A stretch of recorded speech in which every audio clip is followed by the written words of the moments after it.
Oh, Crimson. Fashionably late, we aren't. Ladies and gentlemen, welcome to Risen Divine League Tuesdays. Look who I'm joined with, beautiful casters.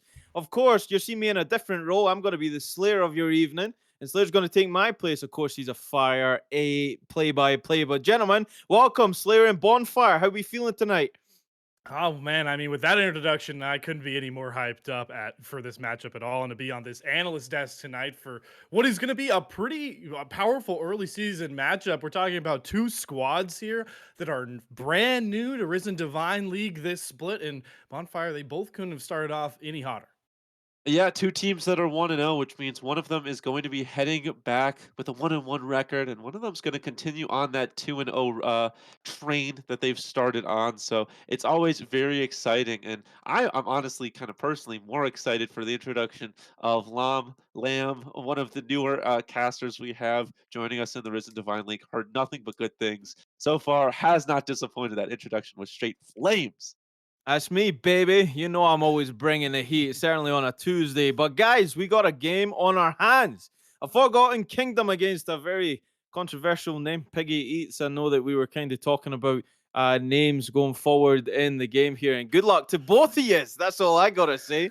Definitely in the play-by-play sense. But have you done any of your homework coming into this one, Slayer? Anybody that stands out for you?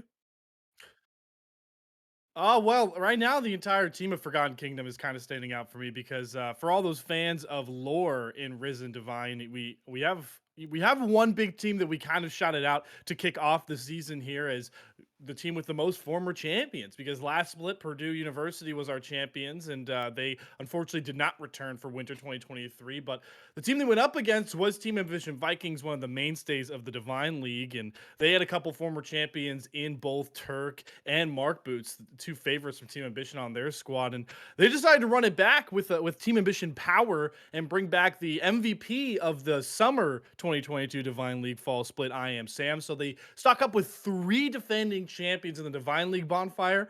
And of course, they dropped their game to open the season to this a Forgotten Kingdom squad.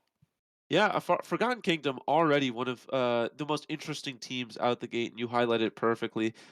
For the other reason, I have to talk about Piggy Eats because I think Lamb said it perfectly. One of the more difficult teams to pronounce. Let's just go name by name. We've got Mei Yel Yi Hon, we've got Yi Hoon, Nice. we've got Sir Zepper, we've got JK, and JK, of course, the last one, and we've got Bro Ruto. So the names just flying off the chart, but I love it because we haven't heard these names before in Risen, and that's just something that's so wonderful to me. Is new players bringing a lot of life, a lot of energy, this kind of swag. Already getting a week 1 win. If they make it 2-0, you really have to start thinking if Piggy eats what they're eating is this Divine League rosters. Well, whether they eat or they're feasted upon, I mean, either way, it's got to go. Somebody's got to lose this game tonight. Both being 1-0, obviously feeling good about that first week. I would assume so. And kind of taking a look across the meta right now, right? There's certain standouts that happen to be prioritized more than the rest. Makai is a big talking point. It always has been. And, so far it's taken a great ascendancy on how many people will actually pick that first pick rotation. And that's really interesting. But in terms of how these teams play, now this is something that's new to me as well. I'm pretty new to both of these rosters.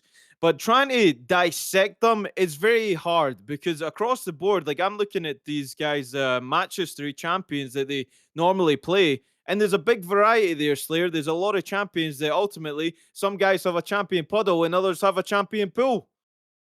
Exactly, right, and I'd like to go back to the point you made about the meta because it's interesting with a lot of leagues around the amateur scene. You can't always plug and play and apply the metas that we're seeing in your LPLs, your LCKs, your LECs currently as they all start their winter splits. But Divine League, I like to think, is the one league here that you really can apply a lot of that logic to. And Season 13 on patch 13.1 has brought so many crazy changes, and mostly this new age utility support pick. I'm really interested to see how those factor in. I mean, Jin support was picked for the first time across three leagues in the history of competitive League of Legends.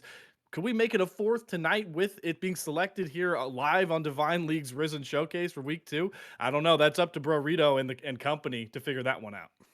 Yeah, and the Jin support has gotten a lot of play, but it's honestly across the board been very stale. I think in terms of the support and the AD carry picks, I think Jin is one of those new adaptations. I think whenever you see a stale meta, you start seeing more interesting picks to try to break that meta. But it's Zeri, it's Yumi, it's Lucian, it's Nami, excuse me. It's just these really stale picks, and you see it every single draft. It feels like. That being said, in the Divine League, we've already seen a lot of adaptations to it. Jid could be one of them. The Heimerdinger you take a look at in the support role. Ash also getting a fair amount of play and support. And so it'll be interesting to see if both of these supports are trying to break that meta or live within it. And another champion that it's a good thing that we're on this topic of support. I feel like support is probably the most talked about Barca jungle. And another champion is kind of fall back into the meta almost by accidental is Rel. It's seen a really big surgence on that champion, especially when you try and counteract these, I guess you want to call them niche picks in that bot lane, right? The Jin, the Heimerdinger, all those fall into it. And really, when you're in that kind of lane, you want to kill lane, you want to offer some pressure. You don't want to let that Heimer or Jin or whoever it may be try and dictate the damage charts in that bot lane because ultimately, when it comes down to that 2v2, that's also important going into half of these games because that dragon priority Slayer, it wins games. It certainly wins games, and Riot has been building up for it feels like a couple of months. excuse me, helping a factor these dragons can play in these games. At first, at the end of season 12, they buff those singular dragons, and now we can see that with that Chemtech Drake back in play, it makes Summoner's Rift really fun to watch with all the upgraded plants, but it's also one of the best souls to try to acquire in season 13 as well. And I think Rel being another, staple comeback champion that we're seeing in the meta is just so fresh and so good for League of Legends. I came into season 13 thinking top lane would be the big talking about point. You'd see a lot of diverse champions coming out of that lane, and I was sorely mistaken. I actually disagree with Bonfire. I think bottom lane is both a support and AD carry tandem. Champion pool wise is the freshest I've seen, and I want to say a couple of seasons by this point. You can build Varus two different ways. He's a high priority pick. You still see Zeri getting selected. Ezreal, for the first time in forever, has two different build paths. He could go towards Navori quick blades. I can't remember the last time he could build crit and get away with it in the meta. And we already covered all the supports, and you can add Ashe on top of those utility supports. And weirdly enough, engaged supports outside of Rel are really seeing lackluster play. So it's all topsy turvy in the bottom lane, and you can bet your sweet behind we're going to cover it tonight for Divine League. Yeah, and I do also want to talk about that top lane that you kind of mentioned. It was supposed to be this all-out brawl in the top lane. I think we've actually seen a fair amount of that, but it's different champion stuff that we're not really used to. It's a lot of Jax. Renekton you still see quite a bit, but you're not really seeing the Gnar as much either. And then you'd have to talk about just the absolute monster that is Cassante in the top lane. Really, what has defined the top lane meta. It feels like when Aatrox it was in Worlds, it was either you picked Cassante or you picked someone who was against Cassante who could play into him well. It was your team's strategy against Cassante, or you banned him. And it really doesn't feel like it feels like I'd love to look at the numbers, but it feels like he has what must be close to 100% pick or ban rate in competitive play. He's just that strong right now. He can disengage a fight. He can take the priority out of it. He offers so much utility in his kit, and he's so damn tanky to try and get rid of quickly. So Kasane is probably going to be highly contested tonight. Another champion I want to touch on just really quickly in that top lane, since we're on that topic, Jax. Are we really surprised? This champion again going up to that 1v9 status. We all remember what he did when the Shojin was introduced to the league, and it was almost impeccable on the performance that people would put onto this champion. And now with that reworked ultimate, it's a lot of damage very quickly there, Slayer. So do we think that Jax is probably going to be highly prioritized? Because I am looking at a certain champion pool, and that champion falls directly into it. Yeah, I mean, it just speaks volumes to the current meta that right now I think is one of the freshest. I'm going to keep harping on it. One of my favorite patches that I've seen in a couple of patches alone, maybe a couple of seasons. Jack seeing a resurgence, Spear of Shojin, an item that is really unplayable right now. It feels like on any other champion, but Jax, he's really just embodying a counter to the real in the meta that you saw Bonfire touch on, because Jax is the one that can really split push, get away with it, and be such a split lane presence across the board. So you see Jax resurging, you see Rel resurging. We're talking about champions that had like sub 40 win rates at certain points across some of these patches. And the king of them all is even returned. I mean, with Rod of Ages back in the game, Rise in the mid lane is becoming one of those premier cream of the crop picks alongside your Cassidins and your Azirs. And everybody, including Faker, certainly loves Rise. And I wouldn't be surprised if we see it selected or targeted in bans for this series of games as well. Well, Yeah, no, sorry to cut you off there, Bonfire, but I believe you gentlemen have a job to do. We're going to go to draft, and I'll see you guys once those champion picks come through. Thank you so much, Lam. Yeah, if you guys couldn't tell, I could certainly talk about the certain champion state of League of Legends for it feels like years, but I've talked too long. We're already into draft your Bonfire. A lot of spots here. We see a couple of real champions. The Rise already getting banned away, and Karma as well. Two staple picks for both of these supports. yeah, the Rise being banned out. We talked about how strong of a champion he is. Also, Lam, always a gentleman, just for apologizing for cutting me off. Thank you. Also, I do want to talk about the Zac a little bit right now while we have time. G2 picked it up in the mid lane, and then you also saw Moose Hater pick it up in the top lane while playing for CLG. And so the Zac has really made its way all across the map. It's an incredibly strong disruptor. You can think of it almost like the Vi pick that you see in the jungle quite a bit. Just makes ADC's lives really difficult, and it's very good against the Zeri as well. As all of that fun talk about different champions and new metas gets shut down, Nami being picked up. Nami's certainly one of the strongest enchanters still around. I'd say the meta is dominated currently right now in the bottom lane by support enchanters and support utility picks. So the Nami is our one tier, which is intriguing because it's sort of locking in them to maybe select Lucian. I mean, Lucian, the only reason he's currently playable in this meta is to next to that Nami. And they're sort of daring this AFK squad to pick the Lucian with a different support pick. And so far, they lock in the Yumi bonfire, but I would be surprised if it was a Lucian, maybe a Sivir here to lock next to that Enchanter cat. I think it's gonna be Zeri. I would be surprised if it wasn't Zeri. Just one of the best champions to go alongside the Yuumi. Sivir, also very good to go alongside the Yuumi. Don't they, I know, I know. All right. But Slayer gets a to point, be everybody. to Mark be that fair, down. Let's to chat. be Let's keep a fair, record here. to be fair, Zeri also still very good, but Sivir plays with Yuumi very well, and that's because of the ultimate, along with the healing and the speed boost. And so Yuumi goes alongside both of those champions very well. They do opt for that Sivir instead, which to me marks that they want wave clear, and it is going to be that Lucian Nami. Really, the only duo you can go with Nami alongside the Kong. Interesting. Yeah, Wukong's certainly a pretty strong play in the jungle as well. There's a lot of actually good jungle picks right now. Most of them bruiser engage oriented. And you will see Cryogen in the jungle there wielding Wukong, Lucian, Nami. I like the gamble, that was made here by the Piggy Eats here is actually swap the sides. It's Cryogen on the other side here. The Wukong won't be utilized. He'll be utilized against him, but you sort of pick Nami first and you dare the other side to sort of select him to play alongside, taking him away from the Nami. That gamble pays off because they're able to lock Lucian in. A lot of early presence damage in that bottom lane bonfire that certainly could get outscaled by this Sivir. Yeah, I'm surprised they end up taking the Jacks with pick 3 right there.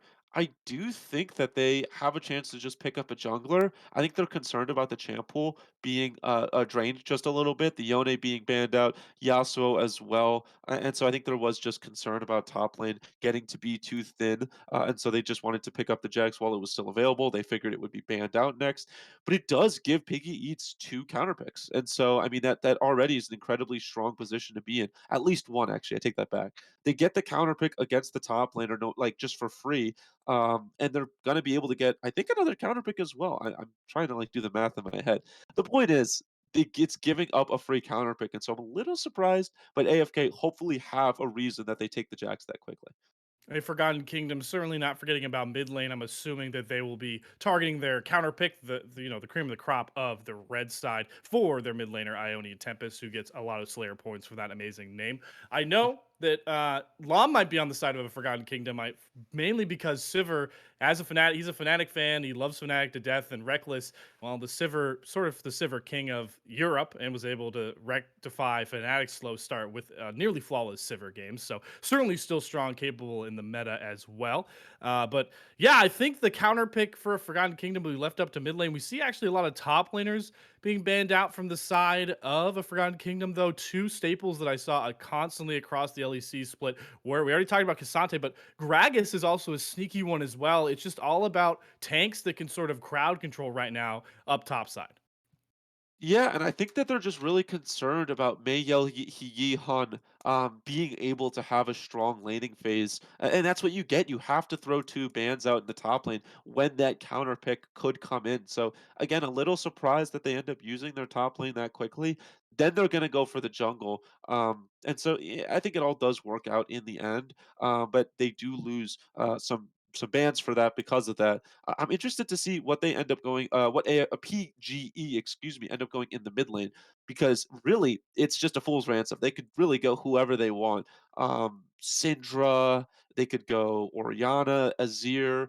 There's just so many strong mid laners. They are going to go with the Ari, but without the Vi, I'm really curious to see who they want to go in the jungle now.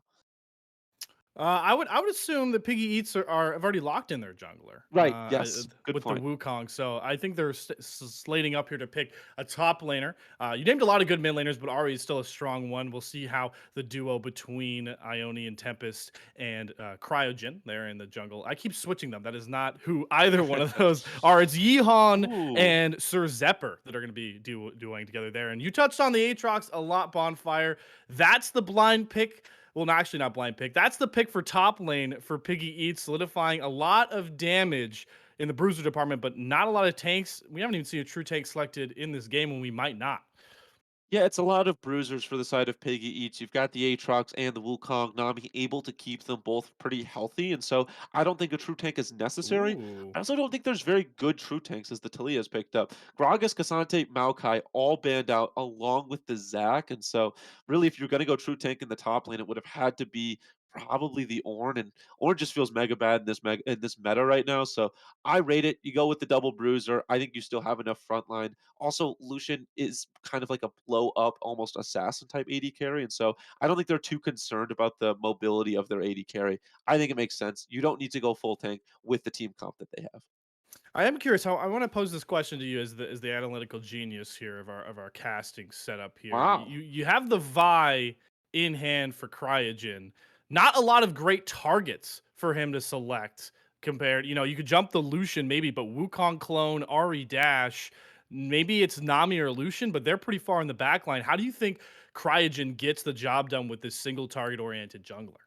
Yeah, Cryogen definitely in a bit of a difficult position because you want to be going against the AD carries. It's really, really good against Zeri right now for that exact reason. She's very close range. You have to get close with her, and she has high mobility. But with a point and click CC like that Vi ult, then it just becomes incredibly difficult to play out these fights. But you touched on it perfectly. Maybe you're the analytical genius here as well. Ari just able to dash away. The charm obviously can come out immediately afterwards as well. You don't want to be going into an Aatrox or a Wukong because the counter engage that they have, along with all the dashes. So, I mean, genuinely, in the perfect engage, Cryo's either getting the Lucian or the Nami. Lucian's got a dash and can also blow you up. I think you go for the Nami. I think you make it a numbers disadvantage and you take that healing away from the Aatrox and the Wukong.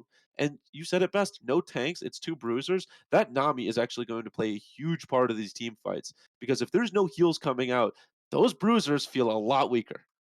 They certainly do, and we are on target for a game with a lot of blow up damage, which is always fun to watch. I certainly enjoy casting it, but it's time for us to blow up our record predictions once again. I think me and Bonfire are pretty hot and cold here, and it's intriguing, right, Bonfire? Because we have two 1-0 squads to knock down teams that maybe the league didn't think they would take down in week one. Which way are you leaning purely based off this draft between a Forgotten Kingdom and Piggy Eats? Ooh, that's a tough one. I think it's a lot easier now that we're seeing these drafts. I hate having to decide without knowing what the first draft looks like, as someone could in draft. But I like both of these drafts a fair amount. But I do have to say I prefer Piggy Eats' draft. Talia, you really have to find perfect engages. I think it works well with the Vi, I will say, but I just think that there's a go button issue. You've heard me talk extensively about the go button. I think AFK is missing it. I don't think they have the go button. It's Vi, but Vi is also their main tank. So if the Vi gets blown up, if the Vi doesn't get a lead and isn't going to be able to get as tanky as she might want, then it just becomes an issue. So I take Piggy Eats in this game, and I'm going to take him in the series too.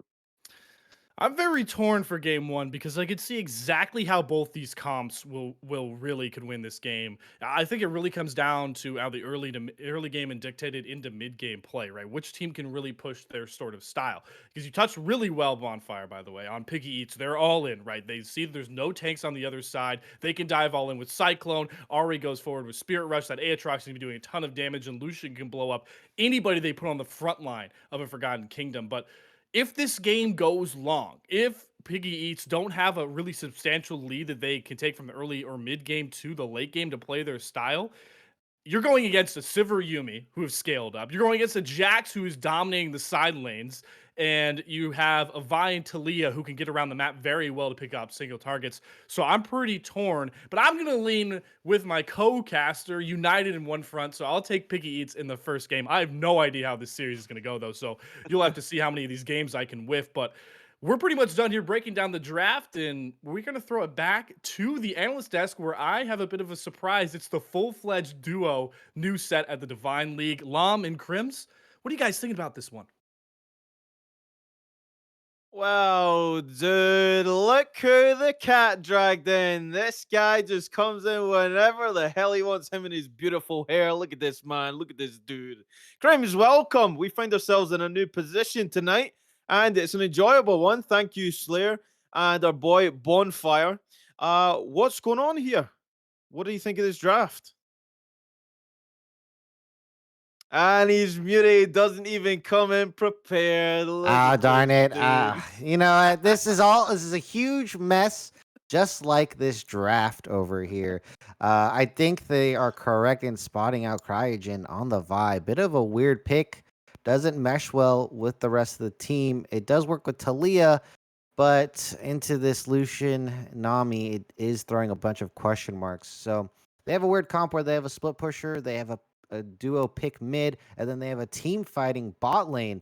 And, you know, when you have this trick of all trades, it usually means you're not good at anything. So I think they're going to have a really tough time in this game. I think their team comp works when they're ahead, but then they're also massively scaling at the same time. So that's going to be a very difficult comp to play out.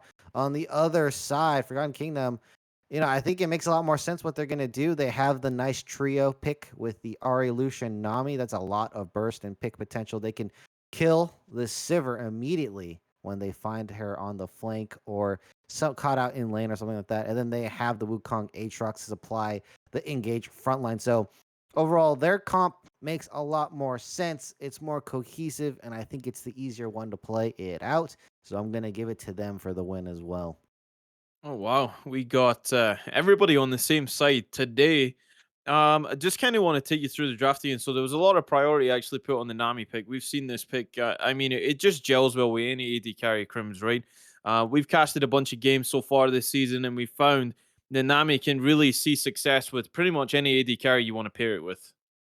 Yeah, she really provides that lane dominant style. She's one of the best enchanters in lane, one of the best champions for that bot lane.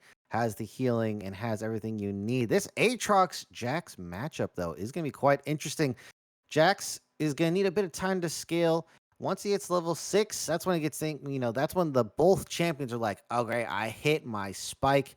Aatrox has the healing in the kit to tank the Jax, and then Jax has the extra damage. Wukong into Vi is also something that I've played a bunch of this, and it's always satisfying to see Vi ulting your clone instead of you as you're walking away. So we'll see if that one happens. I might just jinx someone on the desk here, but Vi needs that Oh, I level 3 like gank. it. I like it. I like it. They need Jinx that the level 3 Vi. gank. Jinx the Vi. This is why this man is on here all the time, dude. And the But Wukongs can do a lot better in those team fights, Slam. So I want to see how that plays out. well, that repeat cyclone, and certainly he can get in there with a warrior trickster. He can be a tricky monkey to try and track down and secure the kills on him. But that mid lane as well, we've seen a lot of Talia players, and usually when this champion is picked up, it's very skill orientated, and it basically says that I know this champion pretty well, and I'm going to make it work.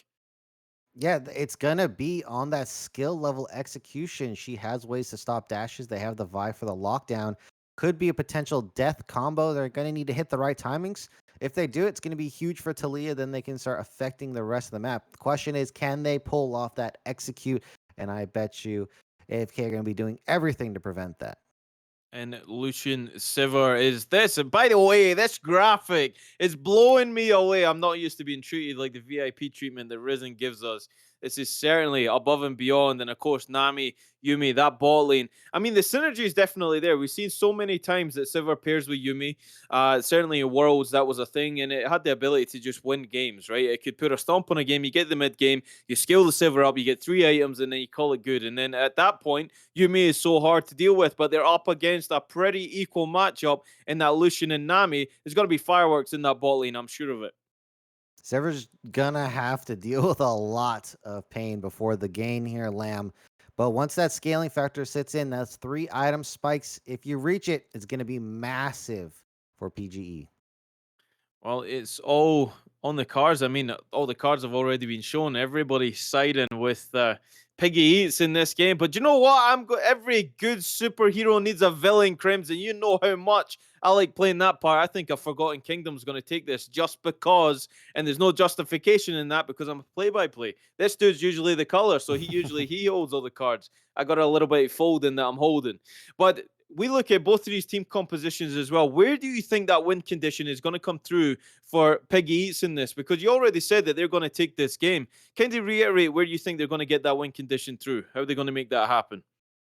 So they are gonna be using all that power that they have in that 3 core man here. And I think that the Ari the Lucian, the Nami. It's so much damage, single target. If they get ahead in the game, set up the vision traps, it's game over. Game over, just like that. And you think that 2v2 is really going to be the pivotal factor? I mean, what about that mid lane? We kind of touched on Natalia there, and usually it's only taken if that person is very provocative with it. And I can tell you that Ionian Tempest certainly has that champion in his arsenal. Yeah, the 2v2 I was talking about earlier, they just have a kill combo. Does require Vi to be level 6, but they could go for the level 3 flash engage as well. It's on that level execution. You have to be on top of your game. So if they're banking on it and they pull it off, I also think that's going to be huge for them. And then Ari's going to be behind, and that's going to be a lot of damage and pressure off their Sivir. Well, ultimately, that's what you want to do. You want to let the Sivir grow into the game. But I believe, ladies and gentlemen, for your Tuesday night, Divine, Slayer, and Bonfire are standing by to give you Game 1 entertainment right here, right now. Oh boy, there's nothing like setting foot back on Summoner's Rift, especially when you got Slayer and Bonfire at the helm and two 1-0 squads hungry to prove themselves in the Divine League. And it's all starting here off with Game 1, a Forgotten Kingdom feeling far from forgotten, and Piggy Eats looking to eat up a whole lot more than some slop tonight, Bonfire. Yeah, I don't know. Summoner's Rift always feels different every time I come on it, either whether I'm playing or I'm, with some different teams, casting in another league, casting with Divine League, but it always just feels like it's got this magical glow around it. And tonight, that is no different. Both these teams really giving it something special. I know it is our job to hype this matchup, make people come and watch it, but truly, from the bottom of my heart, I actually am very excited, more than I have been in the past. It's new teams, new players, new possible legacies to create. And it all starts here, honestly, with week two. You just need to win out each week. That's all it comes down to. Win your games, and then you can make something happen and possibly a championship in the future for one of these teams. But I'm getting ahead of myself. Just a normal split for both of these teams before we get started. Yeah, certainly some big inspiration from you, Bonfire, and I felt that. But I think Ionian Tempest really shows the feel of this series. We are talking about week two.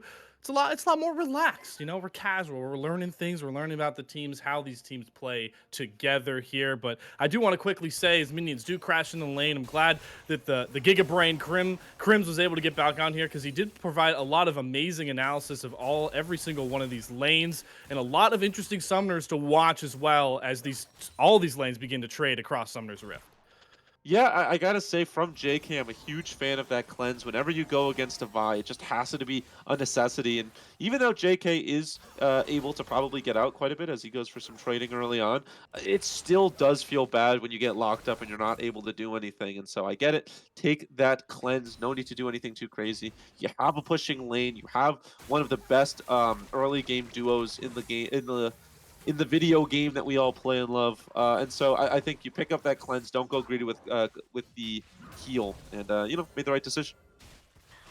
Well, let's see if the decision pays off. Is so far not a lot of action across these lanes. The most action we likely will see will probably come from this bot side, but Mandate and Dobimon doing a pretty good job keeping that Piggy Eats bot lane pretty at bay, controlling the wave decently well here, and it might just have to be the junglers that really get the action started for us.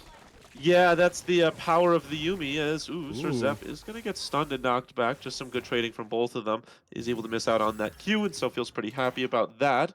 Zero jumping away. But no, in the bot lane, that just comes down to Dabimon on that Yumi. Yumi, such a difficult champion to trade into because of the healing, but also because of the damage that Yumi pushes out. I think quietly a very good AP poke champion in the bot lane, and so even with the Lucian Nami, they're going to have to rely on a really good all-in. They cannot get poked out too much, and so right now JK is getting poked out, but this is where they can win it back in the trades. JK's tired of playing second fiddle in this lane, wants to create some more pressure onto Mandate. I do want to point out that mid-trade we saw between Ionian Tempest and Sir Zephyr, maybe a little bit handicapped by the summoner rune choices here between these two, as they actually make me bite my words, going for a bit of trading back and forth, and knockup does not come through on to Sir Zephyr there. But we have a first strike, Bonfire, Talia, and a summoner's unsealed spellbook on this Ari certainly caps the damage, and it might be why we haven't seen any summoners or real big advances from either one of these mid laners just yet. Yeah, and I think it makes sense, right? Both of them scale pretty well. If you're Sir Zephyr, I think the Unsealed Spellbook makes a lot of sense because that's one of the best parts of this Ari, being able to roam across the map, become almost like the Robin to the Batman that is your jungler, and be so strong in these fights. That's why you see Ari and Vi quite a bit because of the instant charm that you get whenever Vi uses her ultimate or her punch into the enemy. But with the Wukong, it's just as good. Obviously, you've got the Cyclone. And so Sir Zephyr, I think, wants to move around the map quite a bit, pick up maybe a ghost, a teleport, something of that sort, and just be able to be more mobile. And so I get it. You know, you've got the Talia wanting to scale up. You've got Sir Zephyr wanting to move around the map quick, and I don't think either of them really favor their odds in the 1v1s. And so it makes sense. Maybe a little Resident Sleeper early on, but late game we could see both of those runes really come into effect.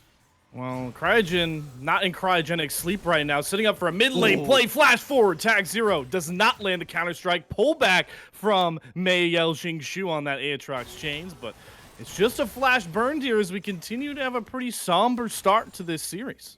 Yeah, that is a picture perfect flash from May right there. Really, if they had if he had flashed any slower, is going to get stunned up into, I would imagine, the flash Q from Cryogen, and at that point you are probably going to die. Takes a couple tower shots, but because of how low Zero was, feels pretty comfortable. But really good job, just doing the small things right. That's what you need to do when you're playing as Aatrox, and is able to dodge what actually looked like a pretty good flank angle right there.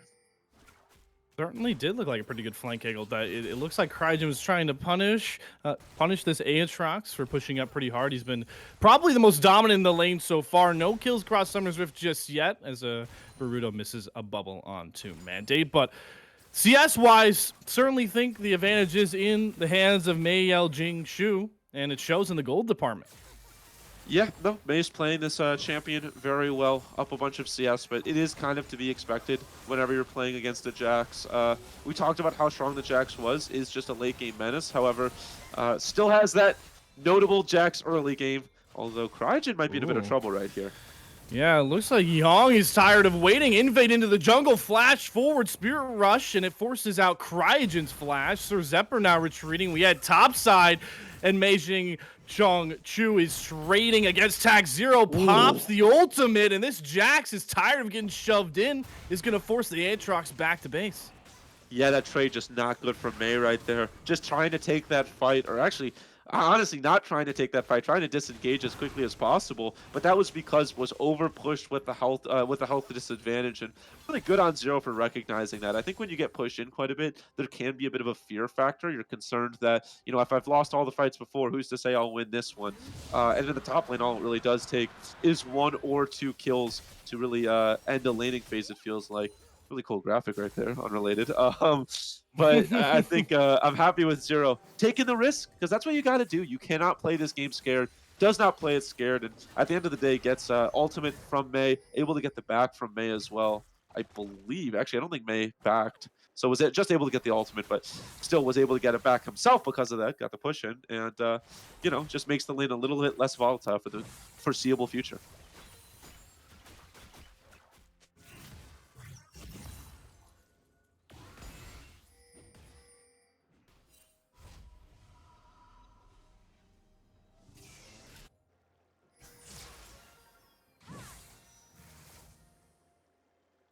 So we've got ourselves some more fighting across the map. We're getting word from production that Slayer's computer has accidentally turned off. Obviously, as a caster, we don't have the ability to pause the stream, but that's okay. I could just do some casting for just a little bit, fill in for Slayer on the play-by-play duties. People forget I was play-by-play before, and I believe we have him back. Slayer, is that you? Gosh. Can you hear me? Back from the Yeah. grave? And the action doesn't stop no matter where I go due to my computer's problems. Cryogen doesn't get the charm down, but has to pop the ultimate. It does not matter. It is a first blood over to this Aatrox, and Piggy Eats finally gonna break the stalemate here, and Ionian Tempest might be the next target. Yihun gonna jump forward, land the Cyclone, the charm lands, and my god, Piggy Eats, showing why they should be taken seriously early in this game 1. At the perfect time, Slayer. The teams knew that you were just coming back, and they wanted to make some action happen right there. And It just comes down to Zero just being on a bit of a late roam timer. I think that Cryogen was on the belief that he had his top laner alongside him, did not, and I think May did a fantastic job of punishing. Ooh.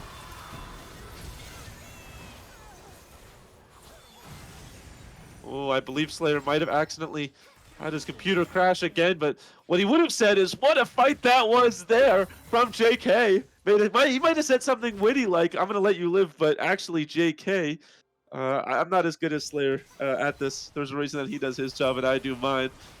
But at the end of the day, no matter who calls it, AFK kind of living up to their name, playing a bit AFK in these lanes. Feels like they're always a little late to the party right now. Mandate and Dabimon are the victims, and across the map, everybody has died so far other than Zero. A little bit of communism in the death department. We are all equal together. However, the kill department for PGE, very capitalistic. All the money going to the heavy hitters, Aatrox and the Lucian, and that's really where their carry threat is going to come from. Obviously, with the Aatrox, you have that disengage, you have that bruiser tank build, a very, very strong option to have incredibly fed, and so I don't think they're mad that the 2 kills are there. And on the other side of things, you have that Lucian, and he is not getting kills. Something has gone horribly, horribly wrong. JK doing a fantastic job to help himself out a little bit, you know? Sometimes that's all you need. Daddy's money no more. He is a self-made millionaire. He learned on those YouTube classes that they give you. They always tell you. Remember Ty Lopez? Lamborghinis and books. That's JK. He made it all himself. So across the map, we've got some interesting game states. But it does look like with this Dragon coming up in the next minute, both of these teams want to try to prioritize it. It is going to be an Ocean Dragon. Trying to fight over Vision right now in the bottom side. Cryogen wants to get the Scuttle, is able to get it. Is going to have to dash himself away. Serzepi wants to be able to go in. There's the ultimate from the Vine. It's going to be instantly punished. The Yuumi, the first one to fall, not on top of a teammate. And because of that, is going to die. And it's just mop-up duty for PGE. The wave is going to hit the Talia as well into a charm. And JK, he sees blood in his eyes, but at the end of the day, he's not able to get anything done on it. But they are more than happy with the 3 kills. They have been donated. Slayer's going to come back to an uneven game state. He might have to get a little bit of smart notes on where this game went, because what it started as a pretty even beginning has completely ballooned out of control. Looking like the Cold War. Capitalism always wins, and again, the money just falling in all the right places. Nami, as a support, letting all of her teammates get it, and it's going to be the Ahri and the Wukong only grabbing 1. Meanwhile, JK, 3-0-2. Not a single weak point on PGE, and they're up about 4,000 gold because of it. Zero has to jump himself away. Slayer did a fantastic job of talking about the scaling that AFK have if they were to go into the late game, but late game looking like a pipe dream at the moment. They need to make something happen, and they need to make something happen quick. That fight didn't actually start that bad. Cryogen wanted to turn that. Obviously did get engaged on by Sir Zephyr, but Zephyr doesn't have the most health, but at the end of the day, Mandate was just not able to push out the damage to kill Zephyr before anything started. And if you're not able to blow up somebody on PGE quickly, they have so much CC, so much damage on so many members of their team, and it ended up being the downfall of AFK. Mandate now gotta be pinging his team. Hey, I'm getting dove down here. It is rough in the bot lane. Cryogen gonna try to help their mid laner out. The Yuumi ultimate is gonna be used, gets the Wukong stunned up just for a little bit. That health bar on that tower incredibly low, but not dead. Sir Zephyr gonna get knocked up, takes a little bit of damage, but if that is the full combo from the Talia, not good for AFK. You would hope for a little bit more damage there. Sir Zephyr certainly happy enough to lose just that amount of health. Walks back to the mid lane, has to clear it all out, and then Bonfire. I imagine going to take it back soon. Slayer, my friend, What the hell happened? a lot has happened, and a lot more is about to happen. Oh my god, yep, Vi goes forward, pops ultimate onto JK, but it doesn't matter. The Lucian survives the Cyclone from Yi-Hoon to create some distance, and the turret drops. Mandate can do nothing but watch his teammate fall and walk away with nothing. Piggy Eats certainly ate while I was having my computer troubles, Bonfire. Yeah, and Tempest, I don't want that to go under the radar. I'm sure he does. Used his teleport, and actually really smart from Baruto right there. Able to walk up as the Nami and just auto it once, canceling the teleport from Ione and Tempest. That's a horrible feeling if you're this far behind. To lose your teleport, one of the most important, tools you have to create uneven fights. Can't even take uneven fights. You have to take all even fights, and at the moment just has not been favoring for them. I said earlier while you were gone, AFK living up to their name at the moment. Yeah, and JK just saying, just kidding. This series is all mine, at least in game one. My God, 4-0-2 has already got a mythic completed, is near a second item as well. And it looks like the Forgotten Kingdom is going to have to do a lot of work to keep themselves in the history books of game number one, down a lot. But Cryogen will step forward. Doesn't have cease and desist online just yet. And oh my God, he's just getting chased down. Spirit Rush, and it's secure with the Q3 from Mei Yao Shu. His Aatrox is so fed, the Lucian is so fed, and the Piggies are certainly eaten. Yeah, and that's a dead rock lady too. Oh! Thank you to observers. Ione and Tempest, I imagine, just got blown up by JK, but at the end of the day, Cryogen, I'll talk about the one that we did see. You just cannot walk up when you're going against the Aatrox. I understand that your jungle, it was yours at the beginning of the game. You want to keep it yours near the end, but it's just not without vision. You just can't have it. Realizes that a little bit too late. I'm sure that is a lesson learned. Also, I want to say, Slayer, while you were gone, I had to cast by myself for a little bit. And there was a fight, and I said, I'm sure Slayer would say something like, I was going to let you live, but actually, JK. I just want to say, I love you so much. I know you so well. It's actually hilarious. But that was a Actually, sidebar. PGE just killed him. I have that on my notes. I actually had JK. I had that exact line on my notes. So Bonfire, you know me too well, and sorry for putting you in that precarious position, but No I worries. assumed you balled out per usual. Just like, well, Piggy Eats are just continuing to ball out, and it's not even just in the kill department. A clean 10-0 as well. They're even just controlling every neutral objective possible. Does the perfect game conversation start to fly out around the Rift, Bonfire? I didn't want to be the first one to say it. I was thinking it. I certainly was. But just like if you follow traditional baseball, you never say the words "perfect game" until it's on the cards. I think it's far enough away that you're probably safe from the curse. But if it starts getting closer, I'm gonna have to start policing what words you use because I'm sure Piggy Eats has that one in their eyes. Well, Tax Zero needs to stop letting Mei Yao Shu Oh, so no! close, but he's going to jump back around, and hello, Mende and the Yumi show up, and that's a shutdown, and Caster Curse is ever present.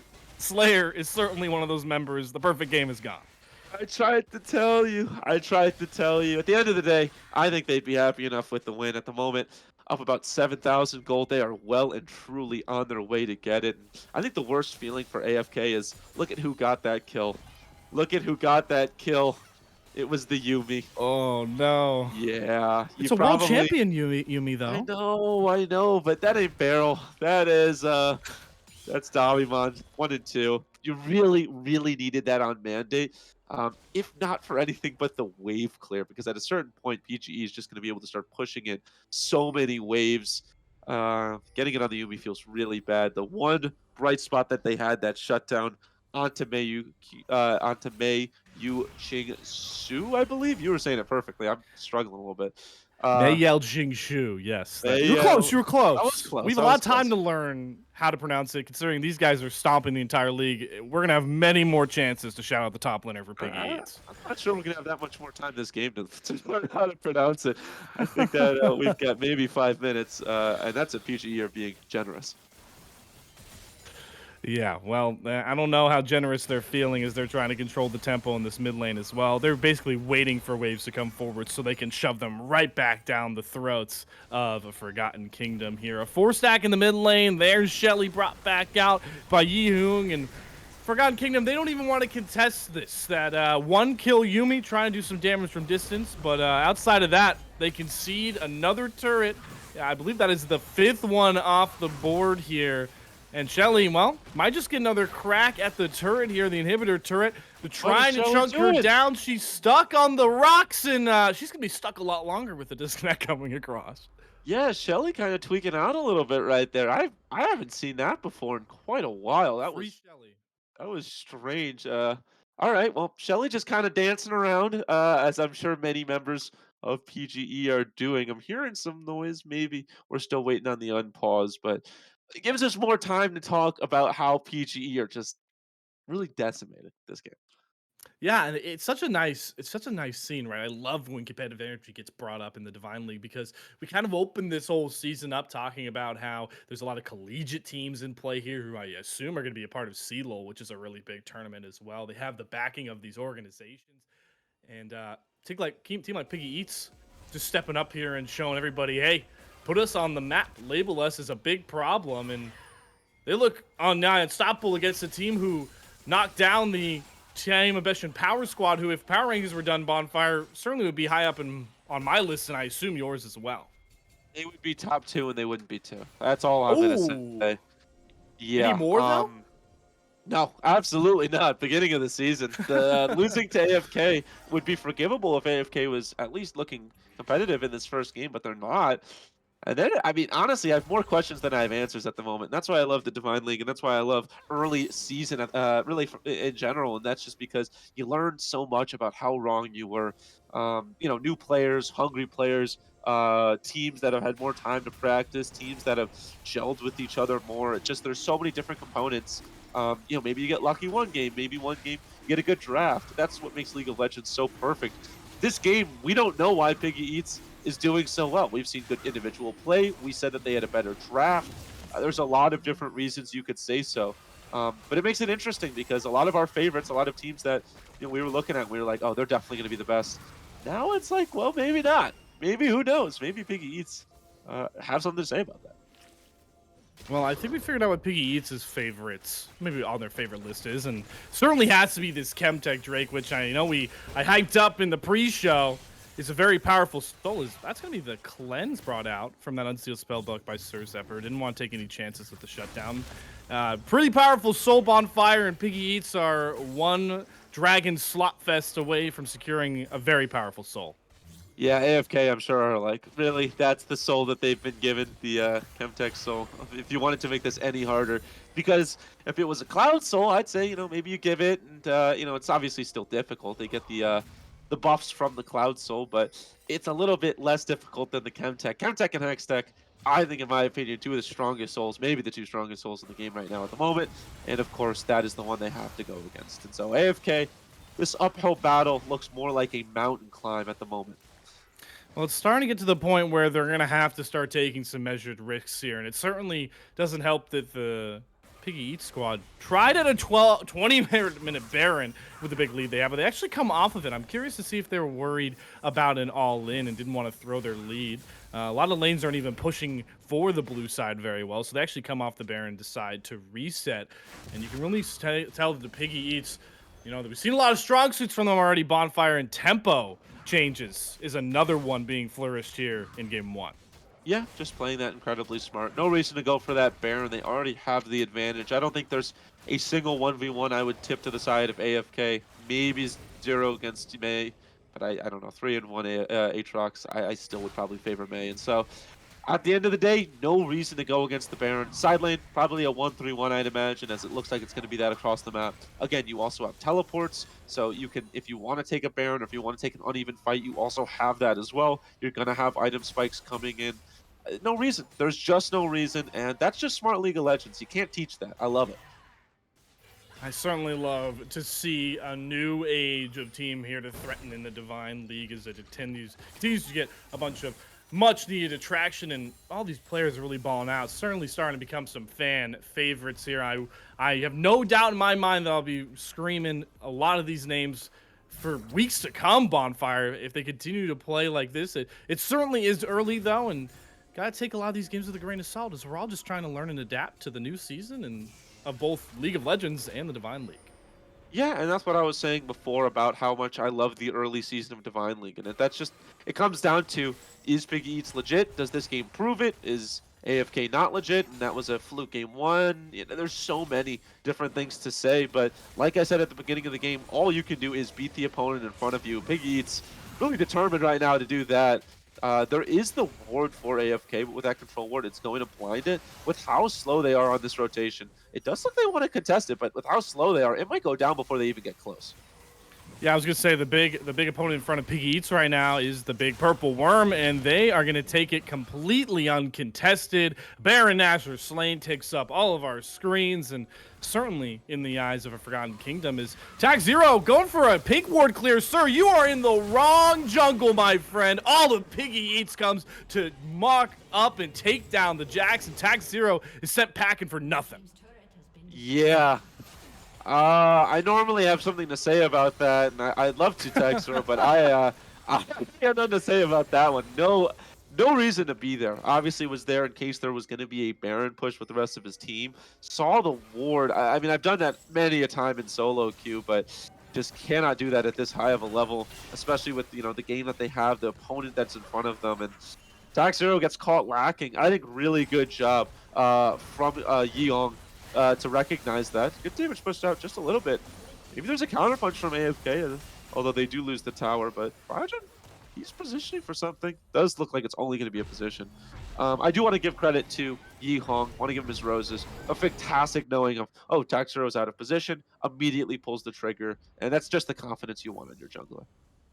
Certainly showing droves of confidence. And back to Tag 0 point, what an unfortunate way to have your first death is a lot of, slow moving parts here with the Baron Nashor in play for Piggy Eats. The great teams at the higher levels of League of Legends really utilize not fighting when you have that purple buff. They like to spread out, and you're seeing it now is they're just methodically knocking down turrets across the board, and certainly doesn't help for Forgotten Kingdom that the last bout of Chemtech Drake potentially is on Summoner's Rift, and they have no way into the river whatsoever. Yeah, and that's the power of that Baron buff, and that's why I think sometimes people don't respect it. It is 100% gone.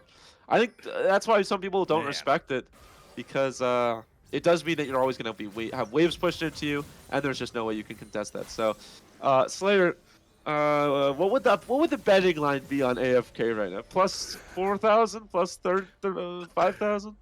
Man, oh man, yeah, some sort of egregious line, but I will play devil's advocate. I've seen crazier comebacks. I've seen it. I played too much League of Legends to know, and it might just start here with Cryogen and Tax Zero, who are trying to contest the last inner turret, but they got to be real careful, because Yi Hung and Boruto are on the other side of the wall.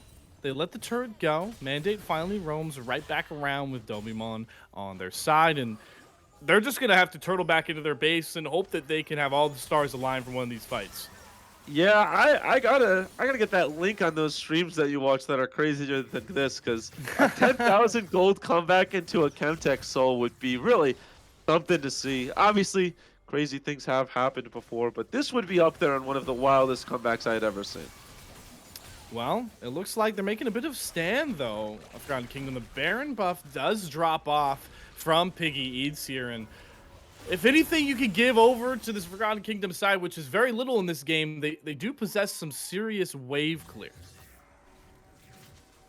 Wow, I'm sure that's gonna help when their base is being opened up. That'll be nice for them. I think you're right. They'll be able to say, maybe actually I'll play devil's advocate. Maybe it's the old LS tactic of you gave us super minions too soon. Now we can just farm up. Maybe that's what they're waiting for. Or was their plan all along? Well, their plan right now is they're still just playing this slow game, Bonfire. I gotta assume this is some sort, this is maybe a bit of a respect here. I've certainly seen my fair share of teams in a lot of the Risen leagues that play really uber aggressive. I just gotta look at dominant play-ins where there was so many players just playing uber kill oriented. But Piggy Eats, maybe with some respect for Forgotten Kingdom, or this is just their play style, are methodically taking every inch they can get without gambling too much every time. Yeah, I think that's also why it would be such an improbable comeback from AFK, and that's just because of the intangibles of, you look at the numbers, it looks really bad, but also, if you have eyes, which I imagine many people do have, I think PG are just playing this incredibly well, maybe to perfection, I dare say. They've lost one life on an overstep, and they've lost one tower just being cross-mapped. Other than that, it has been a perfect game by all senses of the words. I can't even remember when somebody on PG was less than 30% health. Well, here we go. They're finally tired of sitting back. There is the Zanyas from Ionian Tempest to keep him safe from the Yi Hung advancing Cyclone. And Well, you're talking about how perfect they're playing. A blown culling and a missed charm from Sir Zepper, and they came up empty for once as Piggy eats. Yeah, if this game was any closer, I'd say that could have implications, but it's not, unfortunately. And Oh, so, so I cynical. again, I know, and I hate doing this because if you know me, you know that I love to find the good in everything, and I want to believe, but I'd love to see AFK punish any of that. They're going to need to take a team fight soon if they want to possibly fight that. But again, look at the ultimate bars. Yihong almost halfway back on his ultimate. JK almost is halfway back on his ultimate. Really, the only thing they lost was Yihong's flash, but they were also able to get Ioni attempt his flash. And so, if there was a team fight that those ultimates weren't a part of from PGE, it could matter. But again, the tempo is just all in Piggy Eats' favor because of that. That engage really didn't matter. Actually, I think it might have actually favored Piggy Eats because they get the stopwatch from Ioni and Ooh. Tempest. Well, here we go, Cryogen. I thought he might go hunting for Sir Zepper there, but he doesn't. Baron Asher is back on the Rift here. And you got to wonder if playing this slow might have some repercussions, Bonfire. I mean, the one thing we did highlight as a big factor for this Forgotten Kingdom squad was they certainly have the scaling to come online. And while they are very down in the dumps, scaling is scaling. And before we can even talk on that point, I think we're going to have a big fight come out. Finally, a Forgotten Kingdom. They set up a bit of a death brush. They can't see Baron Nashor at all, though. Tax 0, the one line of defense. Yihun forcing out the counter-strike. And the monkey goes over the wall, clears out a bit of the vision. And they have no idea whether they're smacking down on Baron Nashor or not. But, well, Piggy Eats are certainly establishing live in front of the Divine Faithful that they will play as slow and methodical as possible. The Death Brush gets set up, they completely avoid, and they're like, all right, we'll just shove down mid. Yeah, and I love it. They know that nobody is close. Excuse me, nobody is showing on the map, and so they're saying, well, they probably are waiting in a death rush somewhere. They get it correct, and they're able to get a tower because of it. Ooh. Cryogen going forward, final chapter. 2 Zanyas popped by the Piggy Eats members. Forward is Yihung. The Cyclone lands before he pops his stopwatch, and the fight's going pretty even. And look at this. Mandate takes down the Wukong. This Sivir is free hitting, and Sir Zepper will finally trade out the Jax, but this Sivir is still allowed to free hit as much as possible. Picks up 2 kills, but Sir Zepper trades out his entire frontline. Mandate is going to have to set a precedent. And wow, gold lead be damned. That fight was pretty darn even. It was pretty darn even. AFK does lose one more member, but I mean they tripled they tripled their kill counts, Lair. In one team fight, and that just comes down to Mandate playing this. I said he needed to get that kill that Daviman got, but instead he was able to pick up 100 more CS than JK. I don't know how he missed this. He's at 336 CS at 31 minutes. Horizon. That's unbelievable amounts of CS. That's better than some pro players' levels of CS. That's kind of insane. And so Mandate, just kind of out of nowhere, is now in an unbelievable position. And if AFK is going to get back into this game, it's going to have to be through him. And he's going to have to survive for so long. Yeah, he's frontlining right now forward for AFK, and I wonder how bad that might be as the Ari misses the stun up. And here we go, Aatrox jumping forward, and it is Mei Yao Ching Shu who's trying to shut down the backline, but Mandate escapes. Tax Zero will finally drop. The Vi drops as well. They're mopping up all of a Forgotten Kingdom, and Mandate, the hero of the last fight, is sent packing, but he's not going down without a fight. A lot of dodging and turning, but one advance of that lance, and it's an ace for Piggy Eats, finally. Yeah, they make them dance with their pants.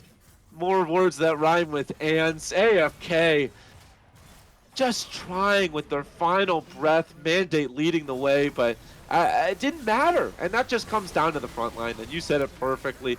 PGE, there was a possibility. There was a whim. There was a hope.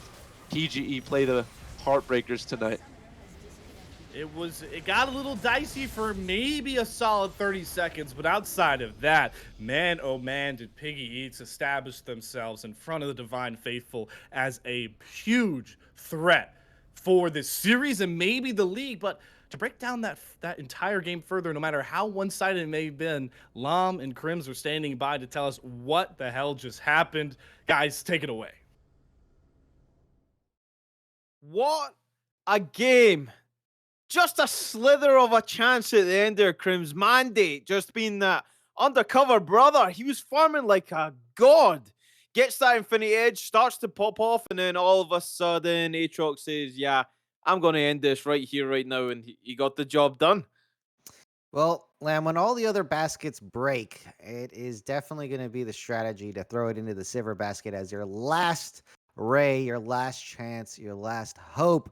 And Mandate made it look like he could do it. It was a close one in that last fight, but to be honest, it was just a Hail Mary because that game was far gone. And as soon as PGE get the right angle, the fight that they want, lights out. This game is just a beautiful show of League of Legends. The amount of control displayed by PGE, the amount of execution on their early game was perfection. I have to agree with Bonfire. Look, they made a few mistakes, but it's the rest of the game that shines for me. They're looking amazing. Well, I do believe we've got a replay coming up here, Crimson. These replays are kind of like the key aspects of the game and how it kind of transcended from there. But walk us through what happens here. Well, it happens in a flash, but that just shows you the damage that they have there. The Lucian Arinami, they catch out a couple of members walking straight into that dragon, and they just blow them up, Lamb. They had no chance.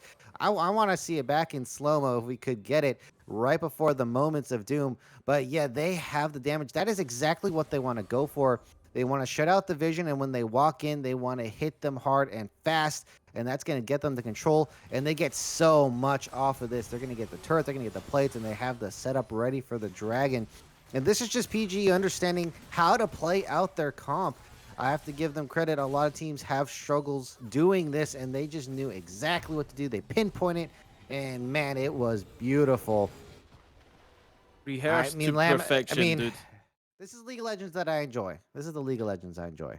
Well, that's what we sign up for in Divine, baby. We only bring the best. And I mean, if we're honest with it too, Piggy Eats, they never looked even out of it for a second, right? They were dominant. There was a huge lead in that top side, a lot of pressure coming through from May Young.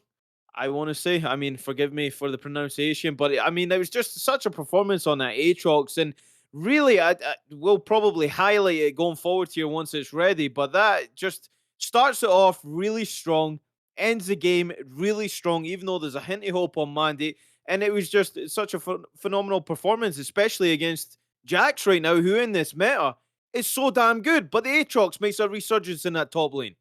Yeah, excellent control in the top side, was up in CS and was able to curtail the wave to its doing there, and was up and got those kills as well around the rift. So I have to say, excellent play, and was the hero of the last fight. I mean, that flank by Aatrox. We'll see that later. That flank set up by the Aatrox basically was the game ender and played perfectly. And yeah, Jax is a monster, Lamb, but you have to make it out of lane phase. You can't get out unscathed like that and think you can carry a game. Monster side lane pusher if you get the lead or go even, and that didn't happen here, Lamb.